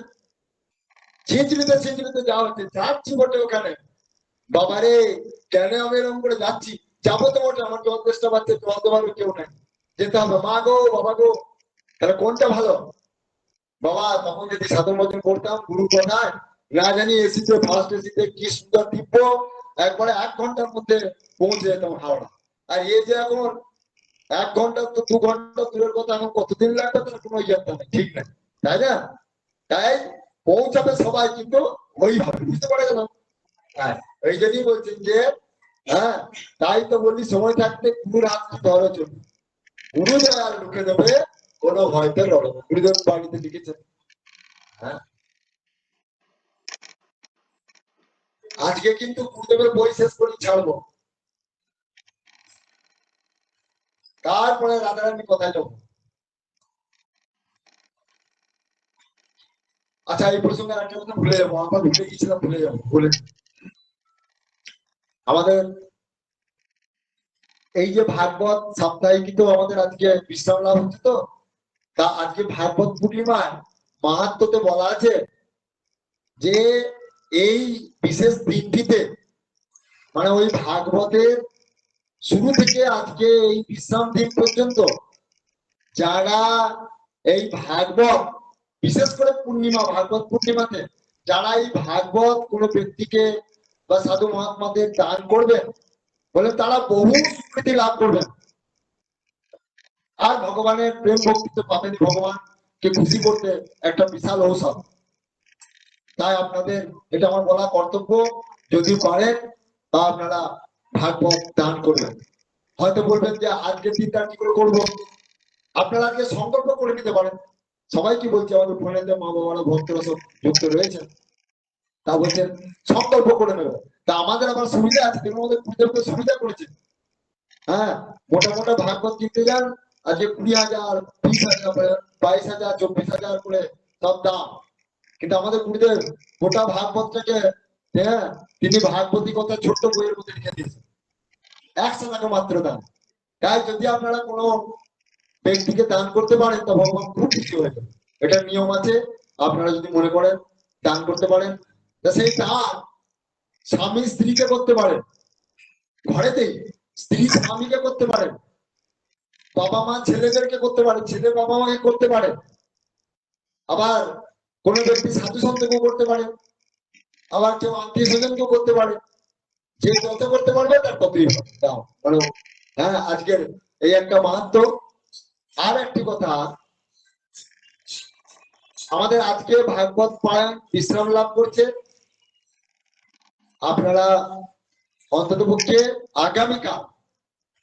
আগামীকাল সকালবেলায় এবং সন্ধ্যেবেলা 2 বেলায় এটা নিয়ম, ভাগবত 7 দিন যে শ্রবণ করলেন, এই শ্রবণ করার পর সাক্ষাৎ ভাগবত গ্রন্থ, মানে ভাগবতী কথা যদি বই আপনাদের থাকে, গুরুদেবের লেখা যাদের আছে, অবশ্যই ভাগবতী কথা বই, আর যদি না থাকে গুরুদেবের যে কোনো লেখা বই, হ্যাঁ গুরুদেবের জীবনী সহ যে কোনো লেখা বই আপনারা নিয়ে অন্তত পক্ষে সেখানে একটা নৈবেদ্য দেবেন, এবং যদি পারেন একটু পূর্ণ আরতি করতে পারলে খুব ভালো, আর না হলে অন্তত পক্ষে ধূপ দীপ জ্বালিয়ে একটু ছোট করে আরতি করে রাধেশ্যাম নাম করে সেখানে জপ করবেন 2 বেলা, কালকে সকাল সন্ধ্যে, যারা ভাগবত এই 7 দিন ধরে আস্বাদন করবেন, এটি পরিপূর্ণ হয়ে যাবে, এটি নিয়ম। হ্যাঁ, যাই হোক, আমরা আবার চলে যাই সেই ঠাকুরের কথা। বলছি কথা স্যার, ভাগবতীর কথা ওই বইটাতে হবে? জয়গুরু রাধেশ্যাম। হ্যাঁ, বলছি কথা স্যার, বলছি ভাগবত কথা স্যার, ভাগবতী কথা গুরুদেবের লেখা বইটি ওইটাতে হবে তো? হ্যাঁ হ্যাঁ, ওই বইটাই হ্যাঁ হ্যাঁ হ্যাঁ, ওইটাই কথা বলছেন মহারাজ, কথা স্যার ভাগবত। আচ্ছা হ্যাঁ ওই বইটা, হ্যাঁ ওই বইটা। আচ্ছা। তাই বলছেন যে ভোগী বিষয়গুলোর কথা স্বতন্ত্র, হ্যাঁ, কিন্তু যারা সদ্গুরু হন তাদের গুরুগিরিটাও তাহাদের প্রারব্ধ কর্ম, শিষ্যদের তত্ত্ব উপদেশ দিবার জন্য তাহাদের দেহপাত হয় না। এর পরের বার বলছে, আবার পরের স্ট্যান্ডারে বলছে, আমি বৃন্দাবনে থাকাকালীন কে বলছেন আমি বৃন্দাবনে থাকাকালীন প্রত্যহ বিগ্রহ দর্শনে যাইতাম, মন প্রাণ লইয়া বিগ্রহ দর্শনে কি আনন্দ তাহা কি বিষয় বিরাগী সাধুরাই বোঝেন। বিষয় মানে ওই বিগ্রহকে দেখে যে কি আনন্দ হয়। শ্রী ভগবানের মন্ডলীর রাস দর্শন ও প্রত্যহ করিতাম। সমগ্র বৃন্দাবন পরিক্রমাটা তো বটেই, দেখুন সমস্ত বৃন্দাবন পরিক্রমা করেছেন তিনি। তৎসহ সপ্তক্রোশ গোবর্ধন গিরিরাজ পরিক্রমাও আমার ভাগ্যে ঘটে, তার মানে গিরি গোবরাজ পরিক্রমাও করেছেন। হ্যাঁ, সপ্তক্রোশ। শ্রী রাধারানীর জন্মস্থান বর্ষনা ও নিম্বগ্রাম দর্শন বহুবারই শ্রী গুরু কৃপায় হইয়াছে, উনি লিখছেন। শ্যামকুণ্ড রাধাকুণ্ড দর্শন ও মানসী গঙ্গার স্নানও একাধিকবার ঘটিয়াছে। দেখেছেন ঠাকুরের এগুলো কত প্রিয়। পদব্রজে ওইসব পূর্ণ স্থান পরিক্রমার আনন্দ অসীম ফল অমোঘ। তিনি পদব্রজে 84 কোর্স করেছেন, পদব্রজে হেঁটে হেঁটে 1 মাস ধরে। অনেক ভক্ত বুকে চট বাঁধিয়া প্রণাম খাটিয়া গিরিরাজ প্রদক্ষিণ করিয়া থাকেন। ধন্য তাহাদের ভক্তি ও তীর্থ পরিক্রমার বিশ্বাস। সনাতন গোস্বামী প্রত্যহ গিরিরাজ প্রদক্ষিণ করিয়া জল পান করিতেন। যাহার যেমন মন তাহার তেমনি ধন। তাই একবার সৃষ্টিকর্তা ব্রহ্মা দেবরাজ ইন্দ্রকে, অসুরাজ বিরোচনকে ও মনুষ্যকুলের পক্ষ হইতে একজন ধার্মিক রাজাকে দ দ দ উপদেশ দিয়েছিলেন। বুঝতে পারলেন? তাহাতে দেবরাজ ইন্দ্র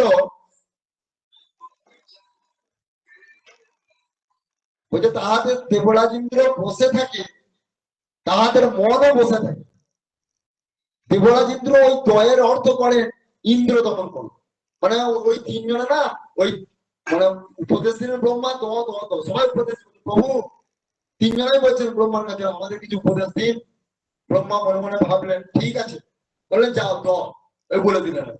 বললেন দ, 3 জনা কি বললেন? দ দ দ।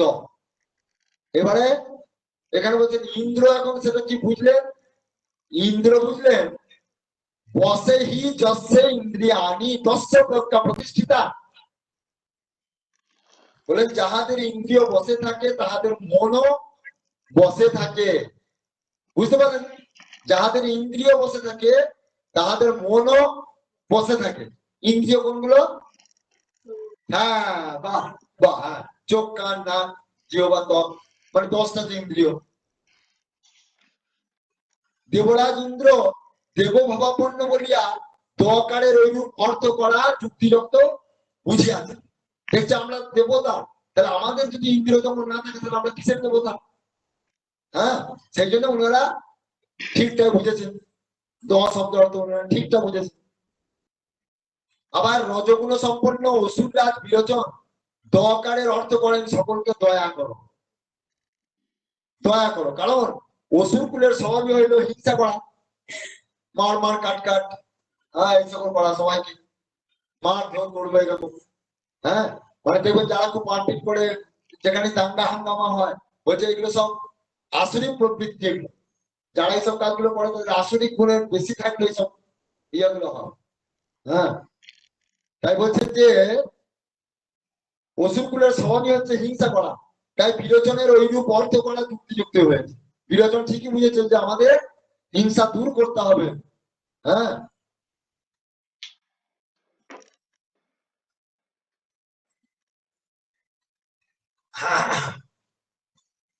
আর অষ্টলোকপালের শক্তি বিশিষ্ট মনুষ্য লোকের অধিপতি রাজা, তিনি দয়ের অর্থ করেন দান করো। কারণ 3 জনকে দান করায় মনুষ্য লোকে ধর্ম। শাস্ত্র বলেন দরিদ্রান ভর কৌন্তেয় মা প্রদচ্ছেশ্বরেও ধনম ব্যাধিত ঔষধম পথ্যম নিরুজস্ব কিমৌষধেই। বলছেন অর্থাৎ হে কুন্তিনন্দন, আপনি দরিদ্র দিগকে রক্ষা করুন, দান করুন। ধনী লোককে ধন দান করিবেন না, ধনী লোককে দান করবেন না। কারণ যে রোগী তাহারই ঔষধ পথ্য উপকার কারক হয়, যে রোগী তারই ওষুধ দরকার হয়। কারণ রোগ নাই যার, তাকে ওষুধ দিয়ে কি লাভ? তাই দরিদ্র দিগকে ধন দান করিবার রক্ষা করিতে হয়, আর দানের তুল্য পুণ্যও নাই। অতএব এখন মর্তলোকের রাজার দয়ের অর্থ এইরূপ, হ্যাঁ, দান অর্থ করা সঙ্গতি হইয়াছে। তাই ব্রহ্মা, দেবতা, অসুর ও সাধু প্রকৃতির লোকের চিত্ত এক নহে জানিয়া, এটি জানিয়া ঐরূপ সংক্ষেপে উপদেশ দিবার ব্যবস্থা করিয়াছিলেন। নচেত সকলে যথার্থ অর্থ গ্রহণ করিতে পারিবে না, হয়তো তাহাতে অনর্থ ঘটাইতে পারে। অধিকাংশ ক্ষেত্রেও সর্বত্র চিত্ত বা ভাবানুরূপ ফলই ফলিতে দেখা যায়। যা হোক, বৃন্দাবনের ব্রজমাইরা আমাকে দেবতা বলিয়া সম্বোধন করিতে আমি করতাল বাজিয়া বৃন্দাবন পরিক্রমা করি, ব্রজের রজে ধুলিতে লুণ্ঠিত হইয়া গড়াগড়ি দিই। দেখেছেন, গুরুদেব ব্রজের রজে গড়াগড়ি দিয়েছেন, ব্রজে ধুলিতে করতাল বাজিয়ে নামও করেছেন।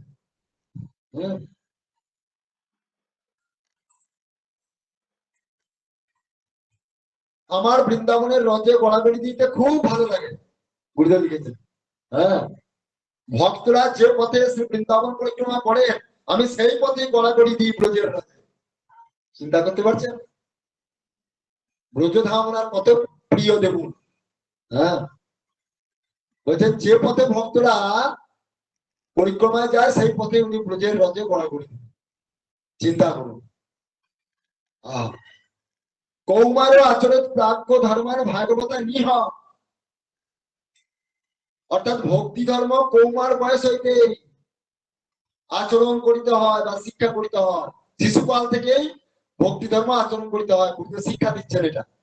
হ্যাঁ, এইরূপ শাস্ত্র বাক্য থাকা কৌমার বয়স হইতেই ভাগবত ধর্মের অনুশীলন করা কর্তব্য। আমিও কুমার বয়স হইতেই শ্রী গুরু কৃপায় ভাগবত ধর্ম শিক্ষার সুযোগ পাই। চিন্তা করো, গুরুদেব বলছেন। হ্যাঁ, তাই আমাদেরও সকল মা বাবাদের এটা জোর করে কর্তব্য কি, ছেলে মেয়েদেরকে যেমন করে হোক আমাদের ভাগবত পথে নিয়ে আসতে হবে, ভগবানের পথে নিয়ে আসতেই হবে, প্রতিজ্ঞা একবারে, তাই না?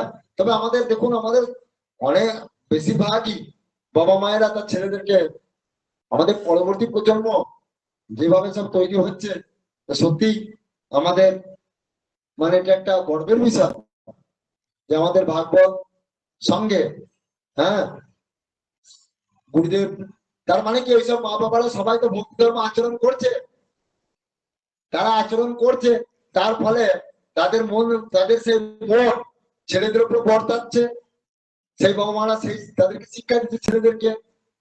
হ্যাঁ, তার ফলে কি হচ্ছে, দেব ভাবাপন্ন শিশুরা, বৈষ্ণব ভাবাপন্ন শিশুরা তৈরি হচ্ছে। আমাদের ঘরে ঘরে এরকম সব দেখা যাচ্ছে এখন, তাই না? তবে আর যারা হব বাবা মা, যারা এখন বাবা মা হতে চলেছে, তারা যখন এইসব শিক্ষা পাচ্ছে, ভগবানের কথা শুনছে, তারা কি হবে, তাদেরও গর্বে যখন সেই সকল সন্তান সন্ততিরা আসবে, তারা তো রত্নই হবে, সবাই তো ভগবত প্রেমী হবে। সেই জন্যই গুরুদেব বলছেন ছোট থেকে, হ্যাঁ, ভগবানের ভক্তদের সকলকে পরিণত করার জন্য বলছেন।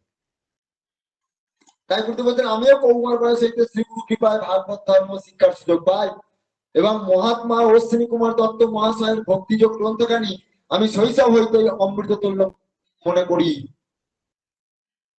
হ্যাঁ, অশ্বিনী কুমার দত্তের একখানা বই আছে ভক্তিযোগ, বিখ্যাত গ্রন্থ। আমি আমার জীবনের প্রারম্ভ হইতে অশ্বিনী কুমারের ভক্তিযোগ এবং ঠাকুর নিগমানন্দের ব্রহ্মচর্য সাধন হাতে পাইয়াছিলাম। কারণ আমার পূর্বপুরুষরা যেন ওই রত্ন বই দুইখানি আমার জন্য আমাদের ঘরে চর্মপেটিকায় যত্ন করিয়া রাখিয়া দিয়েছিলেন। ওই পুরাতন গ্রন্থ দুইটি অদ্যপীয় আমার নিকট বর্তমান, যাগুলো এখন আমাদের কাছে রাখা আছে। যা হোক, কৌমার বয়স হইতে ওই ভাগবত ধর্মে সাধন করিয়াছিলাম বলিয়াই এই সিদ্ধ দেহে তাহা ভোগ করিতেছি। কি সুন্দর কথা গুরুদেব বলছেন, যে ছোট থেকে ওই ভক্তি ধর্ম আচরণ করেছিলাম বলেন এখন সিদ্ধ দেহে আমি এটা ভোগ করি, আনন্দটা ভোগ করতেছি। তাই বলছি অনায়াস লভ্য ইহা আমার জীবনে যথাযথ সত্য। তাহলে ওখানে সিদ্ধ দেহ মানে কি বলুন তো? সাধনে তো পরিপক্কটা কি? সিদ্ধ তো অনেক রকম আছে। কোন সিদ্ধ লাভ করেছেন গুরুদেব?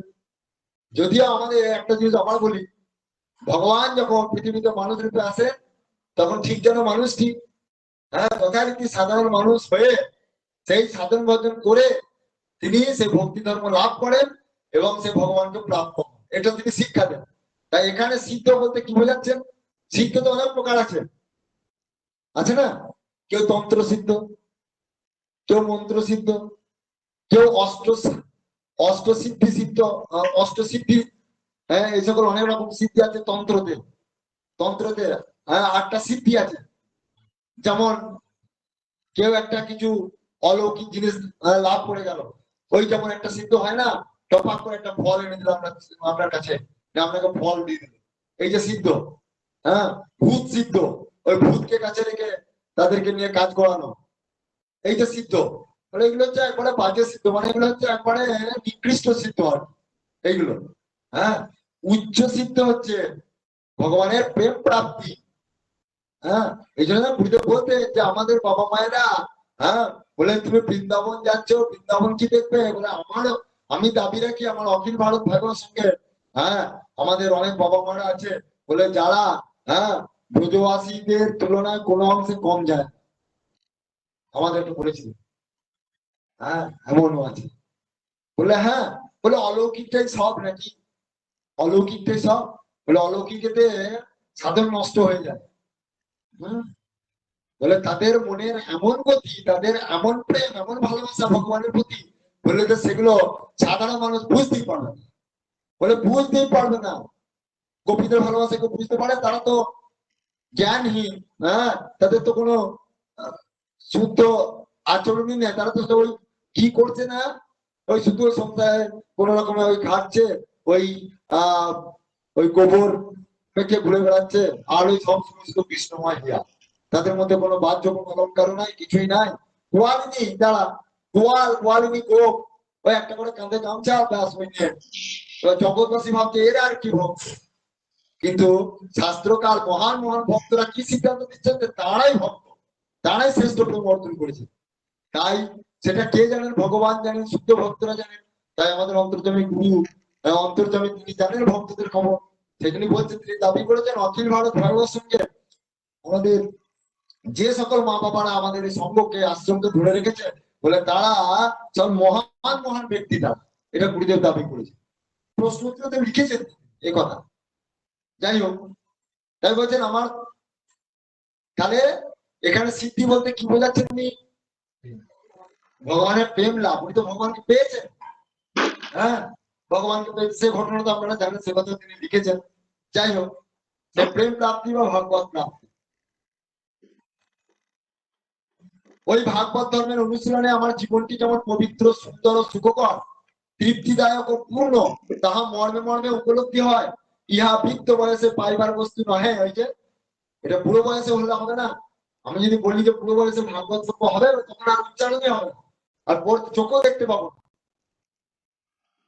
এই তো আমাদের অবস্থা, দেখুন চোখে চশমা, চশমা ছাড়া তো দেখতেই পাচ্ছি না। আমি সত্যি করি সেটা ভাবি যে আমরা তো বুড়ো বয়সে গুরুদেবকে পেলাম, বুড়ো বয়সে। আমাদের থেকে যারা ছোট বয়সে গুরুদেবকে পেয়েছে না জানি তারা কত কি পেয়েছে, কত আফসোস হয়। মনে হয় বাবলে আরো যদি আগে পেতাম গুরুদেবকে, আরো যদি পূর্বে পেতাম। সবই তো কপাল, এটা সবই হচ্ছে কপাল। তাই বৃদ্ধ বয়সে কিছু হয় না, যা করতে হয় সকাল সকাল মাখন তোল, বেলা হলে গন্ডগোল। বেলা হলে মাখন উঠবে না, সকাল সকাল মাখন তুলতে হয়। সেই জন্য শিশু বয়সে ভগবান ছাপ ধরতে হয় নাকি, তাই বলি শিশু বয়সে। যাই হোক, তাও আমাদের সকল বাবা মাদের বা সকল ভক্তবৃন্দদের আমাদের একটাই লাভ, দাম যেটুকু পাচ্ছি এটাও তো কম পাওয়া নয়, এটাও তো আমাদের যেটুকুই পাই গুরুদেবের দয়া, এখন এইটুকু তো আমাদের বিশাল, এটা তার অহৈতুকী দয়া। তাই ইহা বৃদ্ধ বয়সে পাইবার বস্তু নহে। শ্রী ভগবানকে ভালোবাসিতে হইলে সকাল সকাল ভালোবাসিতে হয়। কাহাকেও ভালোবাসিয়া তাহাকে ভালোবাসা নয়। দেখুন কি গুরুত্বপূর্ণ কথা, কি সুন্দর গুরুত্বপূর্ণ কথা। দেখুন বলছেন কাহাকেও ভালোবাসিয়া তাহাকে ভালোবাসা নয়, অগ্রে তাহাকে ভালোবাসিয়া জগৎকে ভালোবাসিলে আর কোনো পতনের সম্ভাবনা থাকে না। কি সাংঘাতিক কথা দেখুন, খুব মন দিয়ে শুনুন কথাটা। আবার বলছি, বলছেন কাহাকেও ভালোবাসিয়া তাহাকে ভালোবাসা না, মানে কাহাকেও, এই সংসারকে, তার মানে কি এই সংসারকে ভালোবেসে তারপরে ভগবানকে ভালোবাসা, এটা শুদ্ধ ভালোবাসা নয়। অগ্রে তাহাকে ভালোবাসো, বলে আগে ভগবানকে ভালোবাসো, তারপরে তুমি তোমার আত্মীয় স্বজন জগৎকে ভালোবাসো।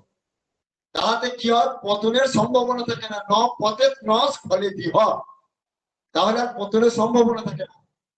ওই জন্য ভিতটাকে শক্ত করে রাখতে হয়।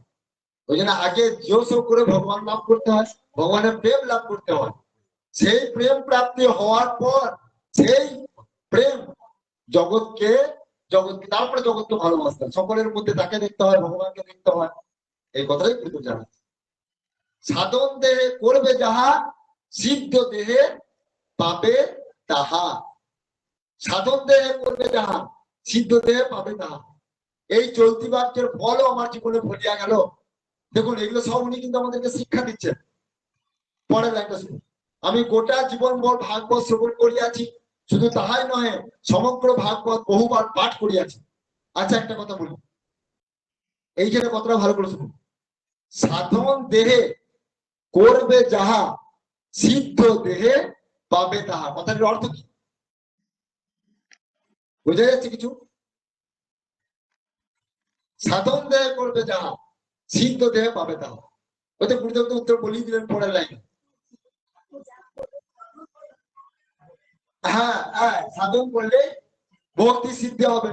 তাই এখন আমার সিদ্ধি ভক্তিটা মানে ওই যে সঙ্গে সঙ্গে তুরন্ত ফলের আশা করলে হবে না, ওই ধৈর্য ধরে আমাকে করে যেতে হবে। গুরু বলেছেন, অতএব বিশ্বাস রেখে আমাকে বলতে হবে। কবে হবে সেটা গুরু দেখবেন। আমার হচ্ছে না কেন, এই বলছে হাউ টাস করে আমার হচ্ছে না, আমি কবে পাবো না, এসব করে কিছু লাভ নেই, এসব ছেড়ে দিই, আর এসব করে কিছু হবে না, বাস তাহলে ছাড়াই যাবে। বললে ওই যে বুদ্ধদেব বলেছেন না, যে আসনে আমি যখন বসেছি তখন লাশ থেকে ছাড়বো, আমার এই দেহ পতন হয় হোক, তবু আমি সত্যকে না লাভ করা পর্যন্ত আসন আমি ত্যাগ করবো। সেরকম আমরা এই ভক্তি, এই ভাগবতের ভক্তি ধর্ম গুরুদেবের আদেশ আমরা মৃত্যু পর্যন্ত পালন করবো। তাতে আমি আমার নরকগামী হয় হবো, তবু আমি গুরুর আদেশ আমি ছাড়বো না, গুরুর আদেশ আমি পালন করবোই করবো। আর নরকগামী কেন হবো, আমাকে বিশ্বাস রাখতে হবে যে গুরুদেব যখন কথা দিয়েছেন যে তার আদেশ পালন করলে আমি ভগবানের কাছে যাব বা আমি সেই গুরুচরণ পাবো, তাহলে তার কথা বিশ্বাস রেখে আমার এখন কি হচ্ছে না হচ্ছে আমার দেখার দরকার নেই। গুরুর আদেশ আমি ঠিকঠাক পালন করছি কিনা এটা আমাকে ভাবতে হবে, ওইটা ঠিকঠাক রাখতে হবে। তারপর বাকিটা গুরুর ব্যাপার, গুরু বুঝবে, তার উপর বিশ্বাস রাখতে হবে। গোপতৃত্বে লক্ষ্য স্থিতি বিশ্বাস আছে না, 2 মিনিট আছে, তাকে আমাদের মালিক ভাবতে হবে এবং তার উপর বিশ্বাস আছে তিনি আমাদের এই ভক্তি ধর্ম রক্ষা করবেন। মিউট করবো খুব দরকার হলে। তাই আমি গোটা জীবনভর ভাগবত শ্রবণ করিয়াছি, শুধু তাহাই নহে সমগ্র ভাগবত বহুবার পাঠ করিয়াছি। আমার শৈশব যৌবনে একমাত্র অধ্যয়ন ছাড়া অন্য কোনো কর্ম ছিল না। হায় কি হরিকৃপা আমার, আমি কেবল শাস্ত্র পাঠে ভাব সমাধি লাভ করিয়াছি।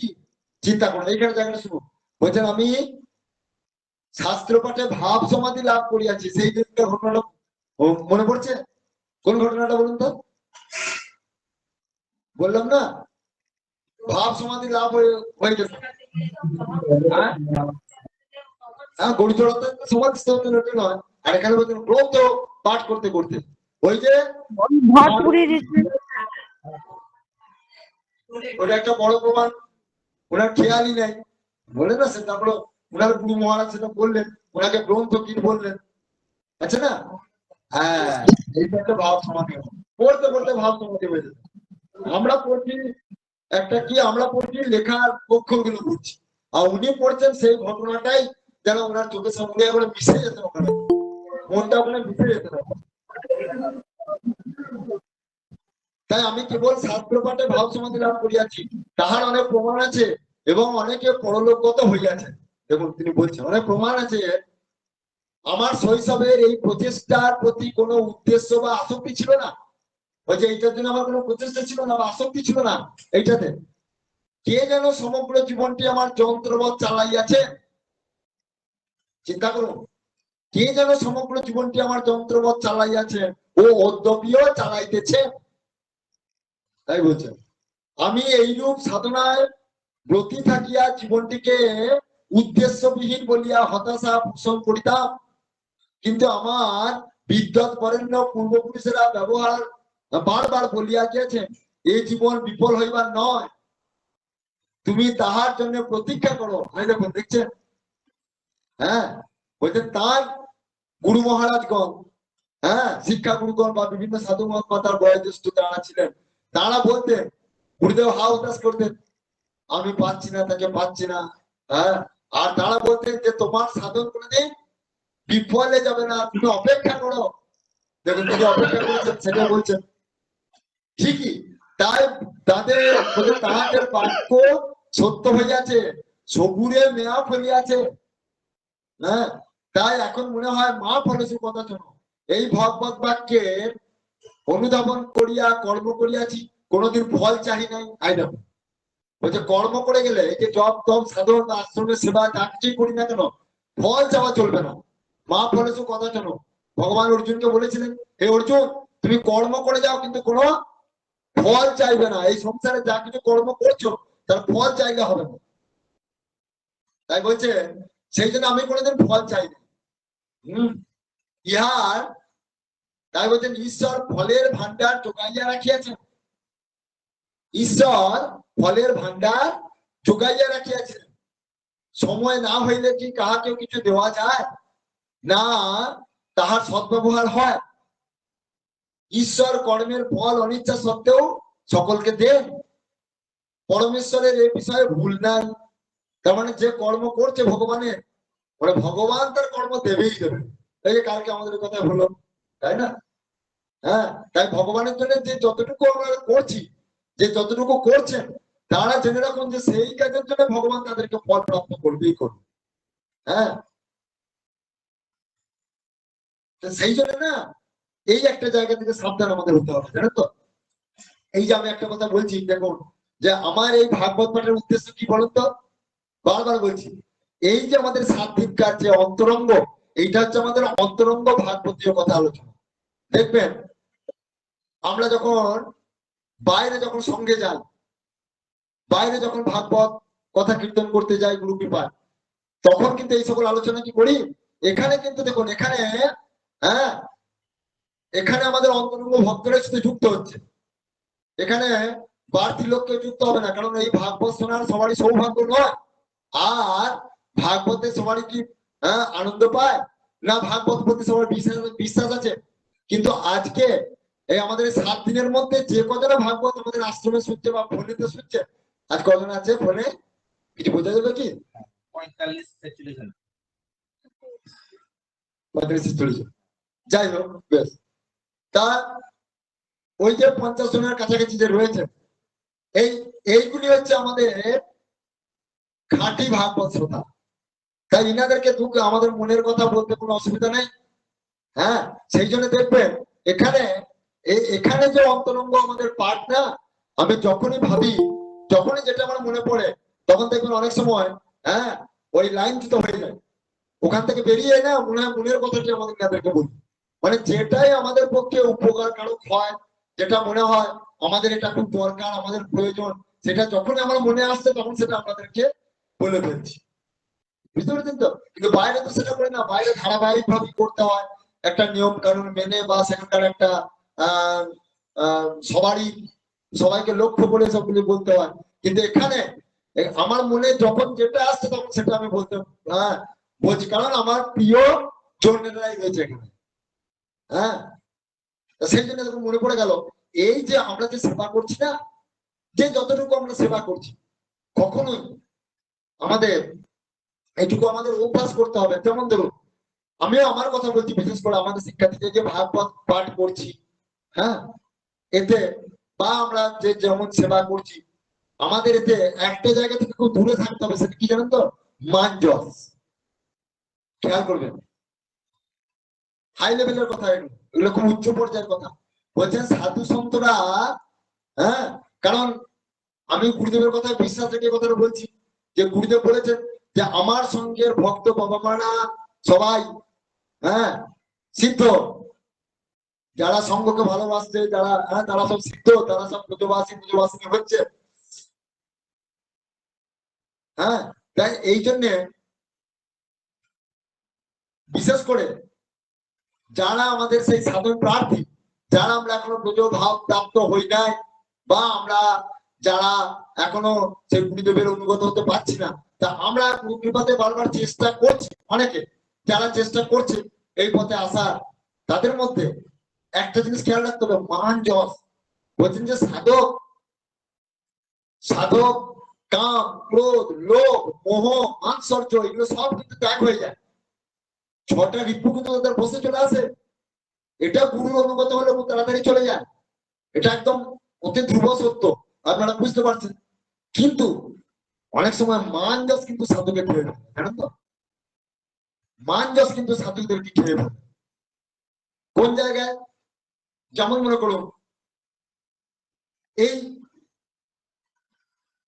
মনে করুন এই যে আপনি খুব পরিশ্রম করছেন, আপনি খুব আপনাকে যদি মনে করুন আমি খুব খাটছি, খুব পরিশ্রম করছি, এখন আপনি যদি আমাকে একটু আহা উহু না করেন, দেখো আমাকে কেউ নাম করছে না, একটু এত করছে আশ্রমে, এত খাটছি, কেউ নাম করছে না বাবু, ওই যদি এরকম যদি ভেবে যায় না, তাহলে কিন্তু হ্যাঁ বলছি ওই যে খাটাটা ওর মধ্যে চলে যাবে। তখন দেখবেন ভগবান কিন্তু শুনে নিলেন, তখন অপর কারোর মাধ্যমে না দেখবেন কয়েকদিনের মধ্যে আপনার নাম করতে শুরু করছে।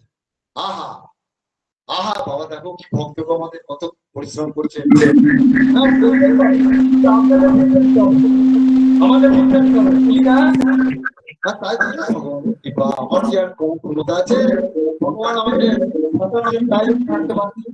এখন সমস্যা আছে, তাই পড়ে গেলে কি আর পারবো?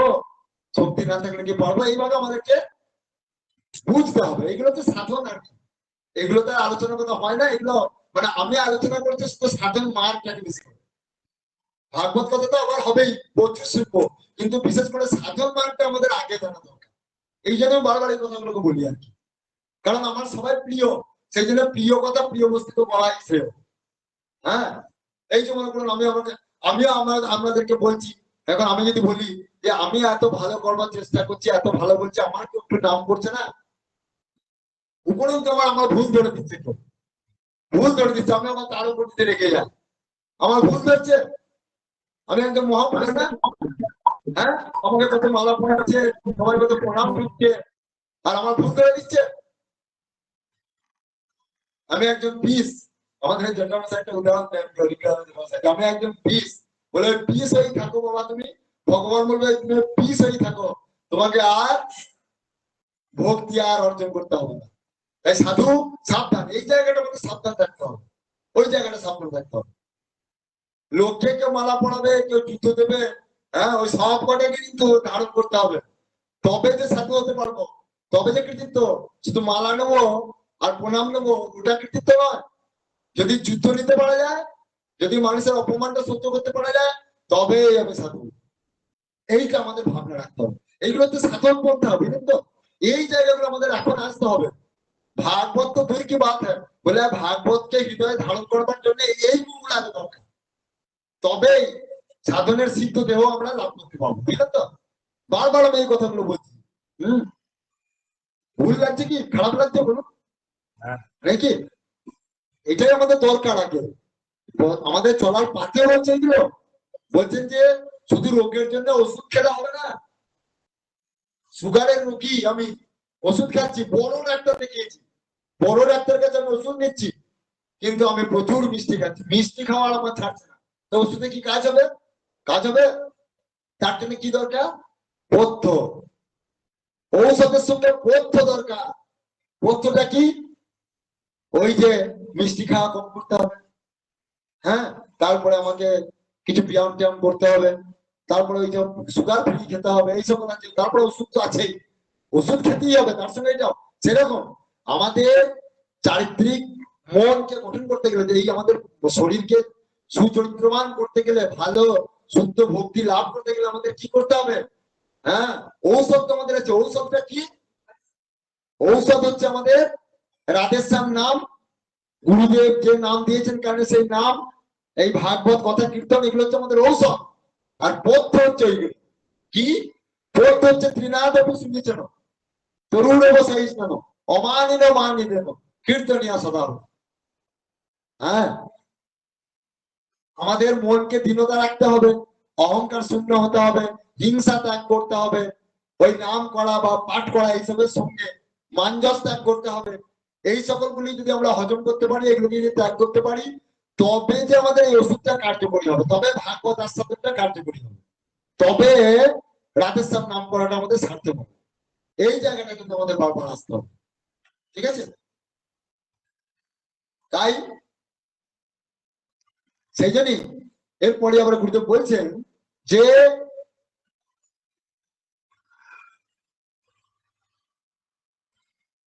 বলছেন আমি কোনোদিন ফল চাই না, ঈশ্বর ফলের ভান্ডার যোগাইয়া রাখিয়াছিলেন, সময় না হইলে কি কাহাকে কিছু দেওয়া যায় না তার সদ্ব্যবহার হয়।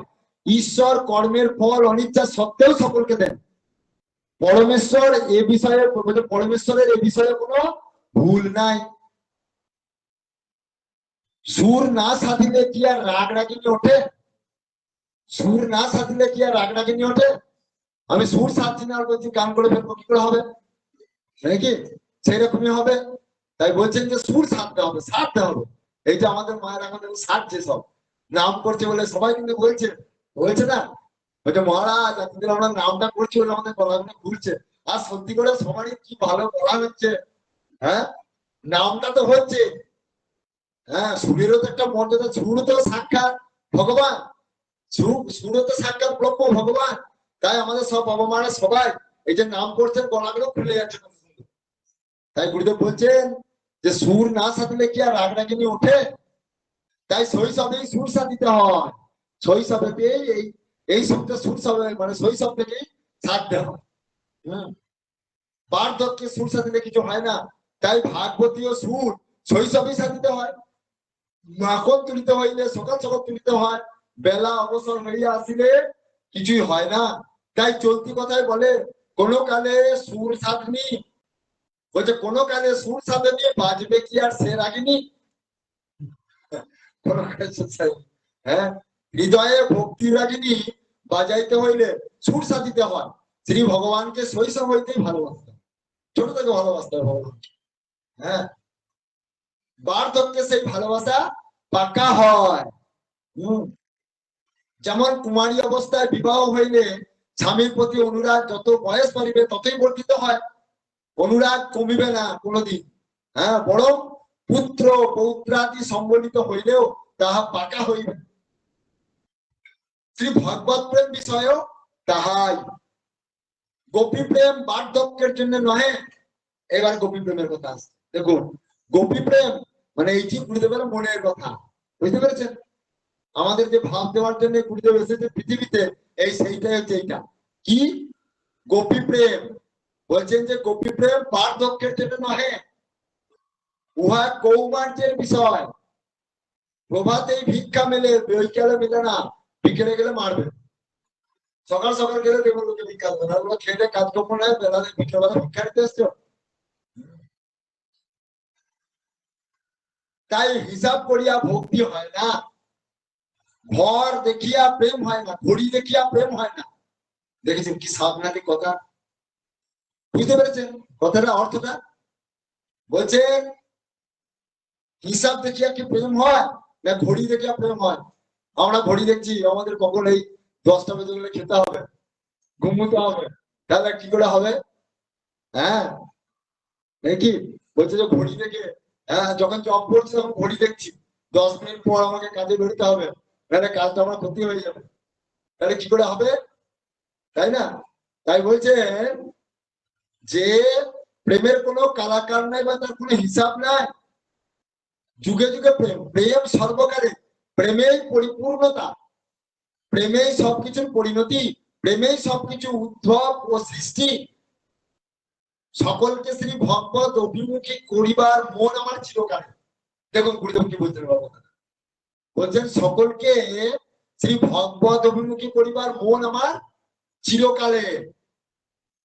কারণ মনটি ভগবতমুখী হইলে যে কি সুখ ও আনন্দ তাহা আমি পাইয়াছি, তাই সেই সুখের অধিকারী করিতে ইচ্ছা সকলকে। দেখেছেন? হ্যাঁ, ইহাতে শ্রী ভগবত ইচ্ছার অনুকূলতা আছে। কারণ তিনি আমাকে যে ওই বিষয়ে প্রবর্তিত করেন। দেখেছেন? যেমন কাহারও ভাই হারাইয়া গেলে অন্য ভাইয়ের সহায়তা তাহাকে উদ্ধার করা হয়, ইহাও তদ্রূপ। বোঝা গেল? শ্রী ভগবান নিজে জীবকে আত্মাভিমুখী করিতে পারেন না, সেজন্য জীবকে ভগবত অভিমুখী করিতে করেন। কি বুঝলেন কথাটা? বুঝতে পেরেছেন? ভগবান তো দূরে আছেন, তাই ভগবান সরে যায়, তা ভগবান আমাদেরকে নিয়ে যেতে পারবে? পারবে না। কিন্তু ভগবানের ভক্ত, শুদ্ধ ভক্ত, গুরু, বৈষ্ণব, ইনারা আমাদেরকে পারবেন। কারণ ভগবান সে ক্ষমতা তাদেরকে দিচ্ছেন। তারা বলো আমাদের কাছে এসে টেনে টেনে নিয়ে আসবেন। তোমরা কৃষ্ণ বলো, রাধেশ্যাম করো। গুরুদেব বারবার বলছেন রাধেশ্যাম করো, আশ্রমকে ভালোবাসো, নাকি? এটাই বলছেন। শ্রী ভগবান নিজে জীবকে আত্মাভিমুখী করিতে পারেন না, সেজন্য জীবকে ভগবতমুখী করিতে শ্রী ভগবান তাহার ভক্তকে আশ্রয় করেন। ভক্তের উপর নির্ভর হন ভগবান। তিনি বলেন তুমি সকলকে খুঁজিয়া আনিয়া আমার হারানো ছেলেদেরকে নিয়ে এসো আমার কাছে।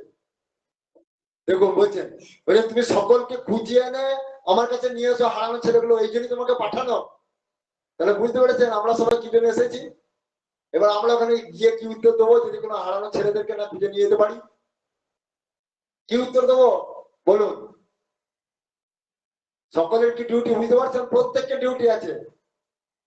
এই জগতে সব ভাইকে ভগবতমুখী করায় আমাদের অধিকার।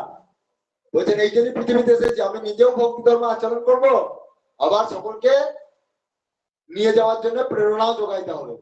এটাই বুঝতে বলছেন, তবে ভগবান খুশি হবেন। তাই বলছেন, ভগবান বলছেন আমার নিকট সকলকে আনো, আমি উহাদের সঙ্গ হইতে অনেক কাল বঞ্চিত আছি।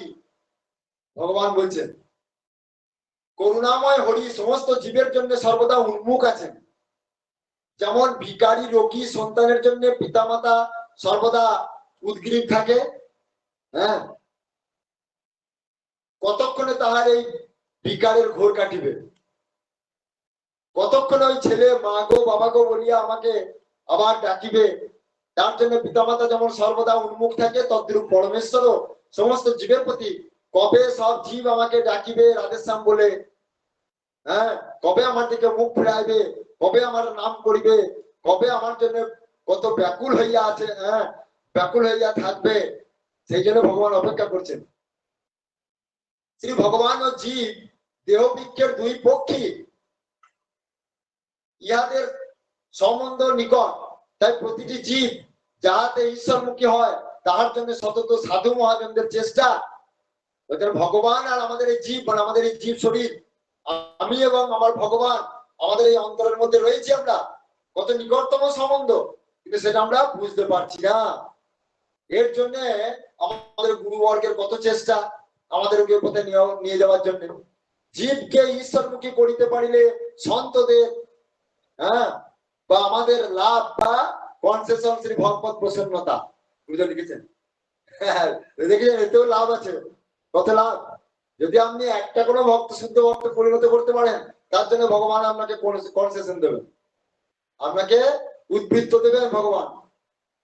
হ্যাঁ, মালিককে সন্তুষ্ট করিলে এজেন্টের যেমন মুনাফা, দেখুন শ্রী ভগবানের প্রসন্নতা হইতে আমাদের বড় লাভ আর কি আছে? হ্যাঁ, শ্রী ভগবানকে সন্তুষ্ট করাই তো ভক্তজনের জীবনের শ্রেষ্ঠ কর্ম, ধর্ম বা সাধনা। শ্রী ভগবান তাহার নাম করিলে যত না সন্তুষ্ট হন। দেখুন কি সাংঘাতিক কথা। দেখুন বলছেন শ্রী ভগবান তাহার নাম করিলে যত না সন্তুষ্ট হন, তত সন্তুষ্ট হন তাহার ভক্ত সংগ্রহে।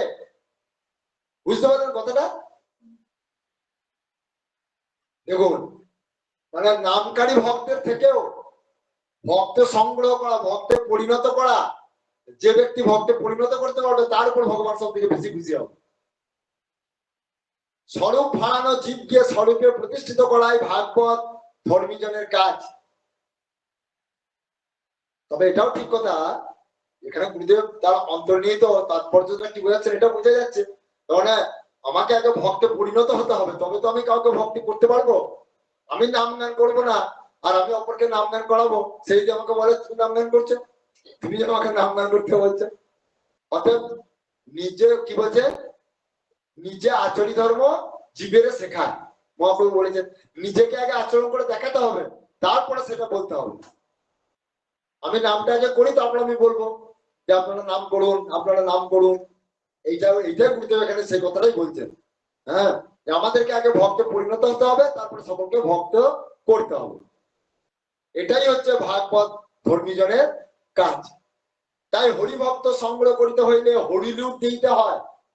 এই যে হরিলুট দিলে আমাদের মায়েরা সব বাতাসা নিয়ে এসছে, তারপরে চকলেট নিয়ে এসছে, মমতা বাবা আমাদের এই বাতাসা নিয়ে এসছে, হরিলুট দিতে হয়।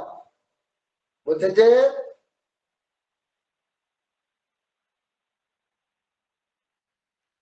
হরিভক্ত সংগ্রহ করিতে হইলে হরিলুট দিতে হয়, মহাপ্রসাদ বিতরণ করিতে হয়। দেখেছেন, দেবার দেবার নাই শক্তি, প্রসাদেতে বড় ভক্তি। একটা কথা আছে না, ওই প্রসাদেতে বড় ভক্তি আমাদের। প্রসাদের লোভে তো আমরা দেখবেন সব জায়গায় যাবো। দেখবেন এখন বৃন্দাবনেতে খুব প্রচার হয়, এক একটা সংস্থা বলছে যে আপনারা সব চলে আসুন, ফ্রিতে প্রসাদ পেয়ে যান, এই অমুক অমুক সংস্থা আসুন, হ্যাঁ দুবেলা ফ্রিতে প্রসাদ পান। দেখবেন ভক্তি না থাকলেও প্রসাদের টানে টানে সেই জায়গায় যাবো। এবার সেই প্রসাদ পেতে পেতে পেতে পেতে আমাদের কি হবে, প্রসাদের তো একটা গুণ আছে, তার মানে সেটাও আমাদের লাভ। সেই জন্য শুদ্ধ ভক্তরা বা আশ্রম মঠ কি করে, প্রসাদের মহাপ্রসাদের ব্যবস্থা করে ওই সকলকে নিজের ভগবানের দিকে টেনে নিয়ে আসে। হ্যাঁ, সেই জন্য গুরুদেব বলতেন, ওই জন্য গুরুদেব না এটা খুব পছন্দ করতেন। বলছেন আমার ভক্তরা সংঘ অনুষ্ঠান করবে, উৎসব করবে, সেখানে সকলকে মহাপ্রসাদ, মিছি প্রসাদ, তারপরে খিচুড়ি আদি এই সকল প্রসাদ খাওয়াবে। বলছে তাতে আমার খুব আনন্দ হয়। তাতে বলে সেই সব প্রসাদ পেয়ে সকলে একদিন না একদিন ভক্তি লাভ করবে, বলে সেই জন্য আমার খুব আনন্দ হয়। আর যে ভক্ত প্রসাদ পাওয়াবে মানুষকে, হ্যাঁ ভাগবত শুনিয়ে বা নাম শুনিয়ে প্রসাদ পাওয়াবে, তাদের প্রতি আমি বেশি প্রসন্ন হই। তাহলে দেখুন আমাদের যে সঙ্গগুলো, বুঝতে পারছেন, এই যে আমাদের ঘরে ঘরে যে মায়েরা সঙ্গ দিচ্ছেন, তাহলে গুরুদেবকে কত সন্তুষ্ট করছেন। আর যদি বলেন যে না আমি সঙ্গ করতে পারবো না, সঙ্গ দেবো না, তাহলে তাদেরই লস। আর যারা দিচ্ছেন তাদের দেখুন, সেটা ঘরে তো এমনি নিয়ে যাচ্ছেন, সেখানে নামও হচ্ছে, হ্যাঁ আবার গুরুদেব সেখানে উপস্থিত থাকছেন, গুরুদেব কথা দিয়েছেন 2 নাম্বার। আর 3 নাম্বার হচ্ছে ভক্তদেরকে প্রসাদ পাচ্ছেন, তাহলে গুরুদেবকে সন্তুষ্ট করা হচ্ছে, কত লাভ হচ্ছে। তাই মহাপ্রসাদ বিতরণ করতে হয়, কারণ শিশুকে ঔষধ খাওয়াইতে হইলে তাহার মুখে যেমন মিছরির গুঁড়া দিতে হয়, বুঝতে পেরেছেন। হ্যাঁ, সেই ভগবত ভজনে বিমুখ জীবগণকে শ্রী ভগবানের প্রসাদ খাওয়াইয়া, হ্যাঁ শ্রী ভগবানের করিতে হয়। হ্যাঁ, বুঝতে পারা গেল। কোন ছোট ছেলেকে যখন ওষুধ খাওয়ানো হয়, দেখবেন খাবো না করে দিতে লাগে তো ওষুধটা, সেই জন্য আগে ওই মিছরির গুঁড়ো ছেলের মুখে ঢুকিয়ে দিয়ে তারপর ওষুধটা খাই দেয়। সেরকম দেখবেন এই যে প্রসাদ দেওয়ার মাধ্যমে, আজ প্রসাদের ব্যবস্থা হবে, ভালো ভালো প্রসাদ ব্যবস্থা, চলো আজকে প্রসাদ পেতে যাবো। প্রসাদ পাওয়ানোর সঙ্গে সঙ্গে কি করতে হয়, এই ভগবত কথা শুনিয়ে দেওয়া হচ্ছে। দেখে রাত্রি হাসছে নাকি, প্রসাদ পাওয়ানোর ইয়ে দিয়ে, হ্যাঁ লোভে নাকি, হ্যাঁ প্রসাদের লোভে ঠাকুরের কথাও শুনছে, তার মানে তার ওখানে পুণ্য সঞ্চয় হয়ে যাচ্ছে, ভগবানের মধ্যে ভক্তিও হয়ে যাচ্ছে। হ্যাঁ, কারণ প্রসাদের মহিমা আছে। প্রসাদ পাওয়া মানে শ্রী ভগবানের কৃপা লাভ করা। প্রসাদের অন্য নাম কৃপা। আমার জীবনে কাম দমন করিবার কিরূপ ভাবে কৌশল হইয়াছে তাহা একটুখানি বলি। তবে দমন কথাটা না বলাই ভালো, বরং অভ্যাস বসে তাহার মোড় ঘুরানো বলিলেই যেন কথাটা সাজে। সেটা কি না বলছেন, কাম দমনের আছে যত কৌশল, কেহ তাহা নাহি জানে, সব শরীরের খোলটা ছাড়াইয়া ভাবো দেখি মনে মনে, বিভৎস কঙ্কাল ভয়ের আধার সবকিছু হয় ঘৃণ্য, মলমূত্রের ভাণ্ড ব্যতীত কি আর শ্লেষা রুধির ভিন্ন। মোহ বইয়ার কিছুই তো দেখি না, মনেতে বিচারি বারবার, বুদ্ধের আছে বৈরাগ্য শতক, পাঠ করি তাহা অনিবার। আর যদি পারো দেখিতে মাতৃরূপ, সব নারী একাধারে, দেখিবে কি জাদু আছে মাতা নামে, পারে না টলাতে আর কারে। আর যদি হয় জপ কৃষ্ণ নাম, মনেতে পুকারি তাহা, নিমেষে হইবে কামেরি দমন, কি দাওয়াই লাগে ইহা। দেখেছেন কবিতার মাধ্যমে তিনি আমাদের কাম দমন, আমাদের এই সংসারের কামনাকে কিভাবে দমন করতে হয় গুলো লিখে দিয়েছেন। কিসের মাধ্যমে? না, একটা হচ্ছে সমস্ত সমস্ত মায়েদেরকে, সমস্ত বাবাদেরকে, অর্থাৎ যত্র নারী তত্র প্যারী, যেখানেই নারী সেখানেই আমার রাধারানী, মা রাধারানী। আর যেখানে আর যত্র জীব যত্র মানব তত্র মাধব, আর যেখানেই মানব সেখানে হচ্ছে ভগবান কৃষ্ণ। আবার আর একটা উপায় বলছেন, যদি পারা যায় নামের দ্বারা, যদি পারা যায় রাধেশ্যাম নাম করতে করতে, আমরা যদি অপরাধ শূন্য হয়ে যদি নাম করি, তাহলেও আমাদের কাম বা কামনা বাসনা আমাদের দূর হয়ে যাবে। এগুলো আমাদের অভ্যাস করার জন্য গুরুদেব বারবার এই কথাগুলো বলছেন। অভ্যাস করতে হবে, বারবার বারবার অভ্যাস করতে হবে। এই দেহটা আমাদের দুদিনের দেহ, দুদিন পর আমাদের চলে যাবে, দেহ বেশি দিন থাকবে না। দেহের ভিতর শুধুমাত্র কঙ্কাল, রুধির, রক্ত, রস এইসবই আছে, তার মধ্যে মল ভাণ্ড, এইসব আছে, নোংরা আছে দেহের ভিতর। এইগুলো ভাবার জন্য গুরুদেব বারবার আমাদের বলছে। সব সমস্যারই সমাধান হইয়া যায় যদি কেউ শ্রী ভগবানের আত্মনিবেদন ভক্তি করিতে পারে। শ্রী ভগবানের আত্মনিবেদনকারী ব্যক্তির পাপ পুণ্য কোন ফল ভোগ থাকে না। দেখুন সাংঘাতিক কথা এটা একটা, বলছেন যে ব্যক্তি ভগবানের আত্মনিবেদন করবে তার পাপও নাই পুণ্যও নাই। কারণ যাহার পাপ পুণ্য তিনি শ্রী ভগবানকে নিজেকে বিক্রয় করিয়া দিয়েছেন, অর্থাৎ নিজের বলিয়া দেহ মন বুদ্ধি তদ আচরিত কর্ম কিছুই নিজের বলিয়া রাখেন না। অর্থাৎ সাধু মহাত্মারা তাদের জীবনে কিছুই নিজের মনে করে রাখে না, তারা সবকিছু ভগবানকে, গুরু গোবিন্দকে সব দিয়ে দেয়। এমনকি প্রারব্ধ পর্যন্ত আর নিজেকে ভোগ করিতে হয় না, তাদের প্রারব্ধ পর্যন্ত নিজেকে ভোগ করতে হয় না। এটা কিরকম কথা হলো, মনে হচ্ছে না? প্রারব্ধ ফল ভোগ করতে হয় না, অথচ রোগ ভোগ হয়, সবই হয়, কিন্তু প্রারব্ধ ফল ভোগ করতে হয় না। এটা কিরকম?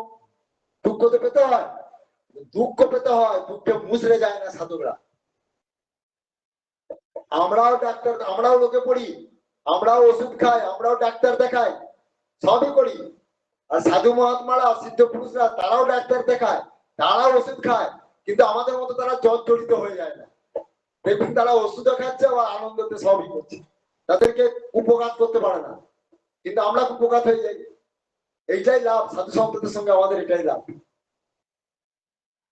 তার মানে কি, সাধু সন্তদেরকে প্রারব্ধটা ভোগ করতে হয় না। প্রারব্ধ মানে কি, চরম কষ্ট ভোগ করা, চরম কষ্ট ভোগ করা, এইটা চরম কষ্ট ভোগটা হয় না। কষ্টভোগ হবে কিন্তু চরম কষ্ট ভোগটা হয় না, সেটা অল্পের মধ্যে আর কি। এটা কি প্রারব্ধ বলে।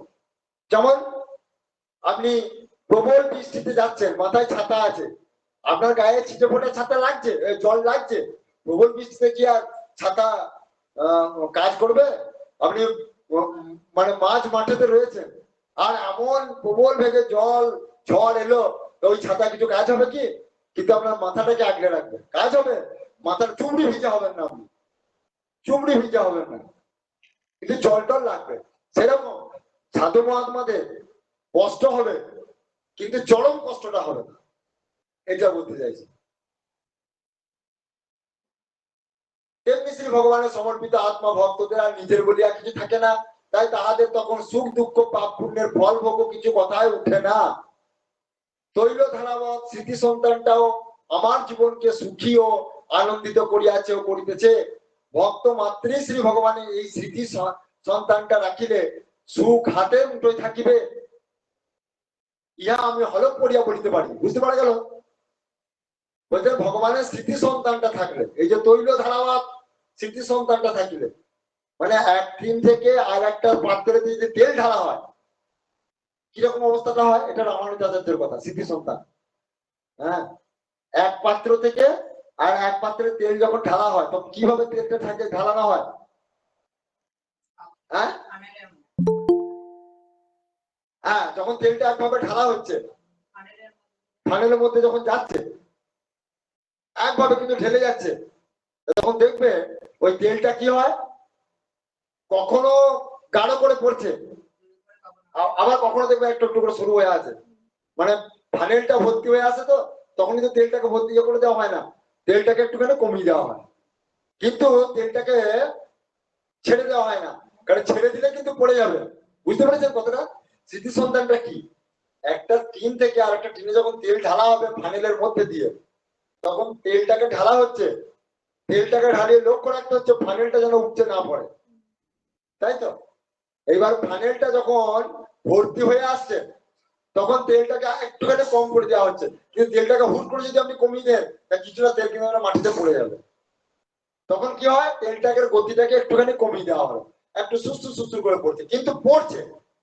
সেই রকম বলছে আমরা তো সংসারী জীব, তাই সংসারী জীব আমাদেরকে কখনো কর্ম করতে হয়, সবসময় আমরা ভগবানের জপ ধ্যানেতে মেতে থাকতে পারি না। সেই জন্য আমাদের জন্য স্মৃতি সন্ধান ভক্তিটাকে, হ্যাঁ, যদি ঝুঁকিয়ে রাখতে পারি তাতেও আমাদের ভগবান খুব খুশি হবে।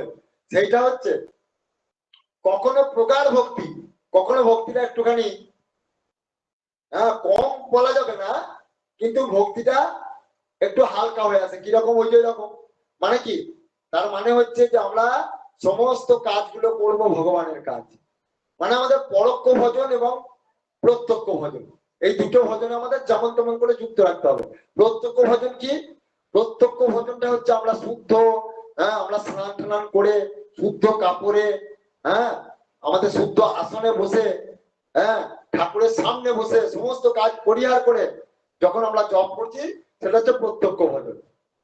আর পরোক্ষ ভজনটা কি?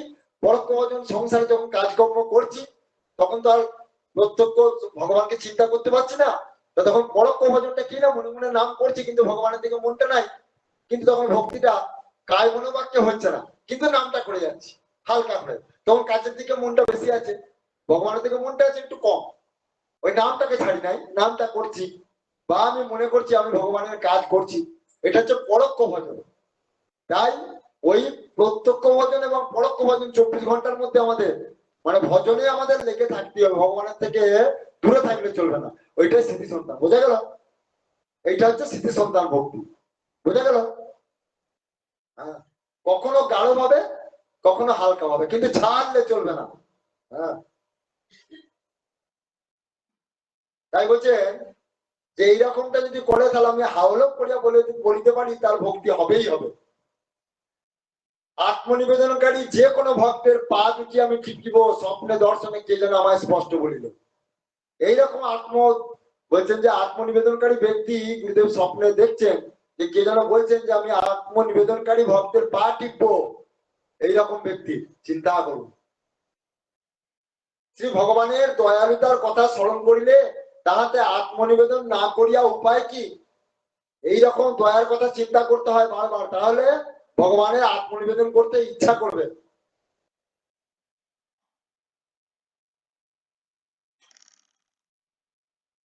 শ্রী ভগবান নিজ মুখে বলিয়াছেন চক্রী দেব প্রপন্নায় তবাস্মৃতি চ জাততে অভয়ম সর্বভূতেভ্য দদামে তৎ প্রথম মম। বলছেন এক কথায় হে কৃষ্ণ, আমি তোমার এই বলিয়াছে, আমার শরণাপন্ন হইয়াছে, আমি তাহাকে কোনোদিন ত্যাগ করি না, ইহা আমার ব্রত, ইহা আমি কোনোদিন মিথ্যা করিব না। কি সাংঘাতিক কথা দেখুন, যে হে প্রভু আমি তোমার, এই বাক্যটা সবসময় বলতেন। গুরুদেব একটা বই লিখেছেন, বলছেন একবার এক মুসলিম শাসক, কোন একজন মুসলিম শাসক কোন একটা হিন্দু রাজ্যকে গ্রাস করবার জন্য না একটা ফোন দিয়ে এঁটেছে। সে দেখছে যে এই রাজ্যটাকে আমার আন্ডারে করতে পারছি না, সেই জন্য তখন কি করলো, সেই মুসলিম শাসক বলছে যে দেখো বাবু, তোমাদের হিন্দুয়ানা, তোমরা যা কিছু করছো তোমাদের হিন্দুয়ানা সবকিছু তোমরা বজায় রাখো, হ্যাঁ, তোমরা সবকিছু বজায় রাখো, কিন্তু তোমাদের বাইরে থেকে যখন কেউ জিজ্ঞাসা করবে যে তোমরা জাতিতে কি, তোমরা একটা কথা শুধু বলো, আমরা মুসলিম, ব্যাস, তোমাদের উপর আমি অত্যাচার করবো না, কিচ্ছু করবো না, বলে শুধু ওইটুকু বলবে, আর কিছু তোমাদের করতে হবে না, ঠিক আছে? তোমাদের হিন্দু আইনা সব বজায় থাক, তোমরা যা করছো তাই করো, শুধু একটা কথা কেউ জিজ্ঞাসা করলেও বলবে আমরা মুসলমান, এইটুকু বলবে। বলছে এবারে সেই শাসকের ভয়েতে সবাই তাই করে।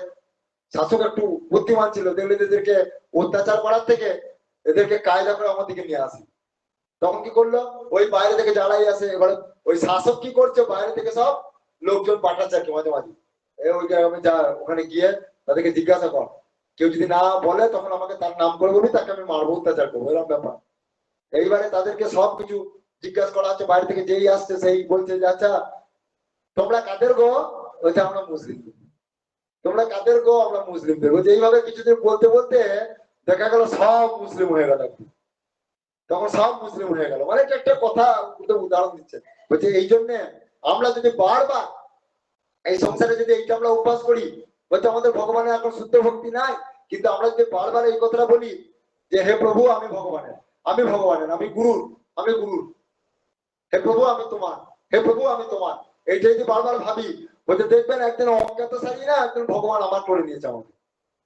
বলছে এটা একটা এমনই, এই শব্দটার আমার একটা ক্ষমতা আর কি। সেটাই বলছেন যে কেউ যদি বলে যে প্রভু আমি তোমার, তাকে আমি কোনোদিন ত্যাগ করি না, এটা ভগবানের ব্রত।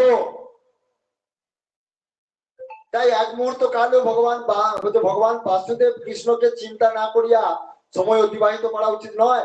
কৃষ্ণ চিন্তা ব্যতীত যে কালটুকু ব্যয় হইবে তাহাই হানি, তাহাই বিপদ প্রবেশের পথ।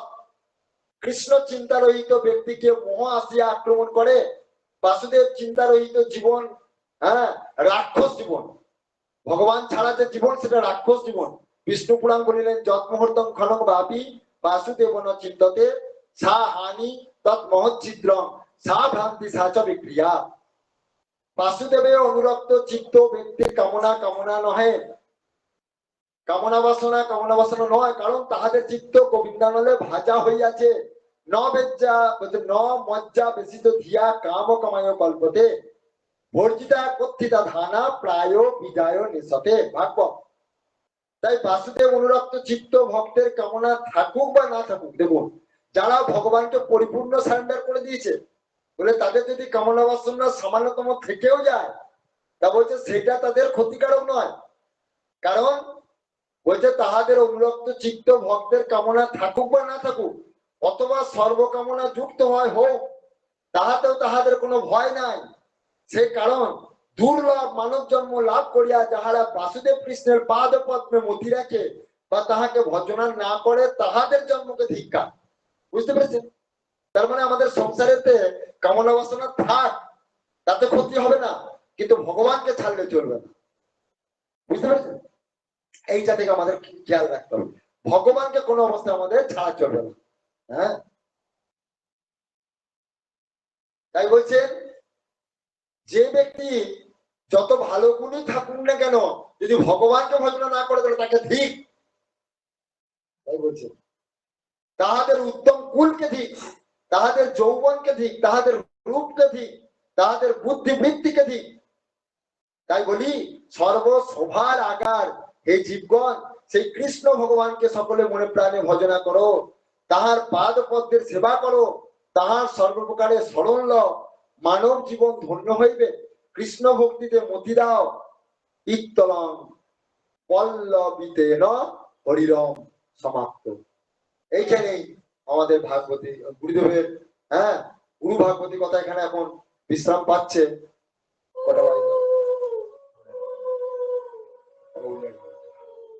জয় গুরু রাধেশ।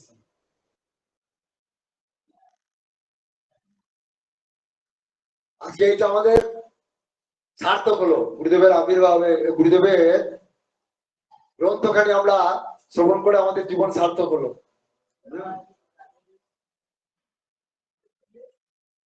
আমাদের ভক্তরা এসে অপেক্ষা করছে এখন, আজকে সব থাকবে বলছে প্রায় বাবা জয় গুরু রাজেশ্বর। বাবা দেখেছেন কটা থেকে শুরু হচ্ছে আমাদের ভ্রমণ? শুরু এই আত্মগুলো শুরু হচ্ছে, শুরু হয়ে গেছে 9:57। ভ্রমণের সময় আমাদের গুরুদেব না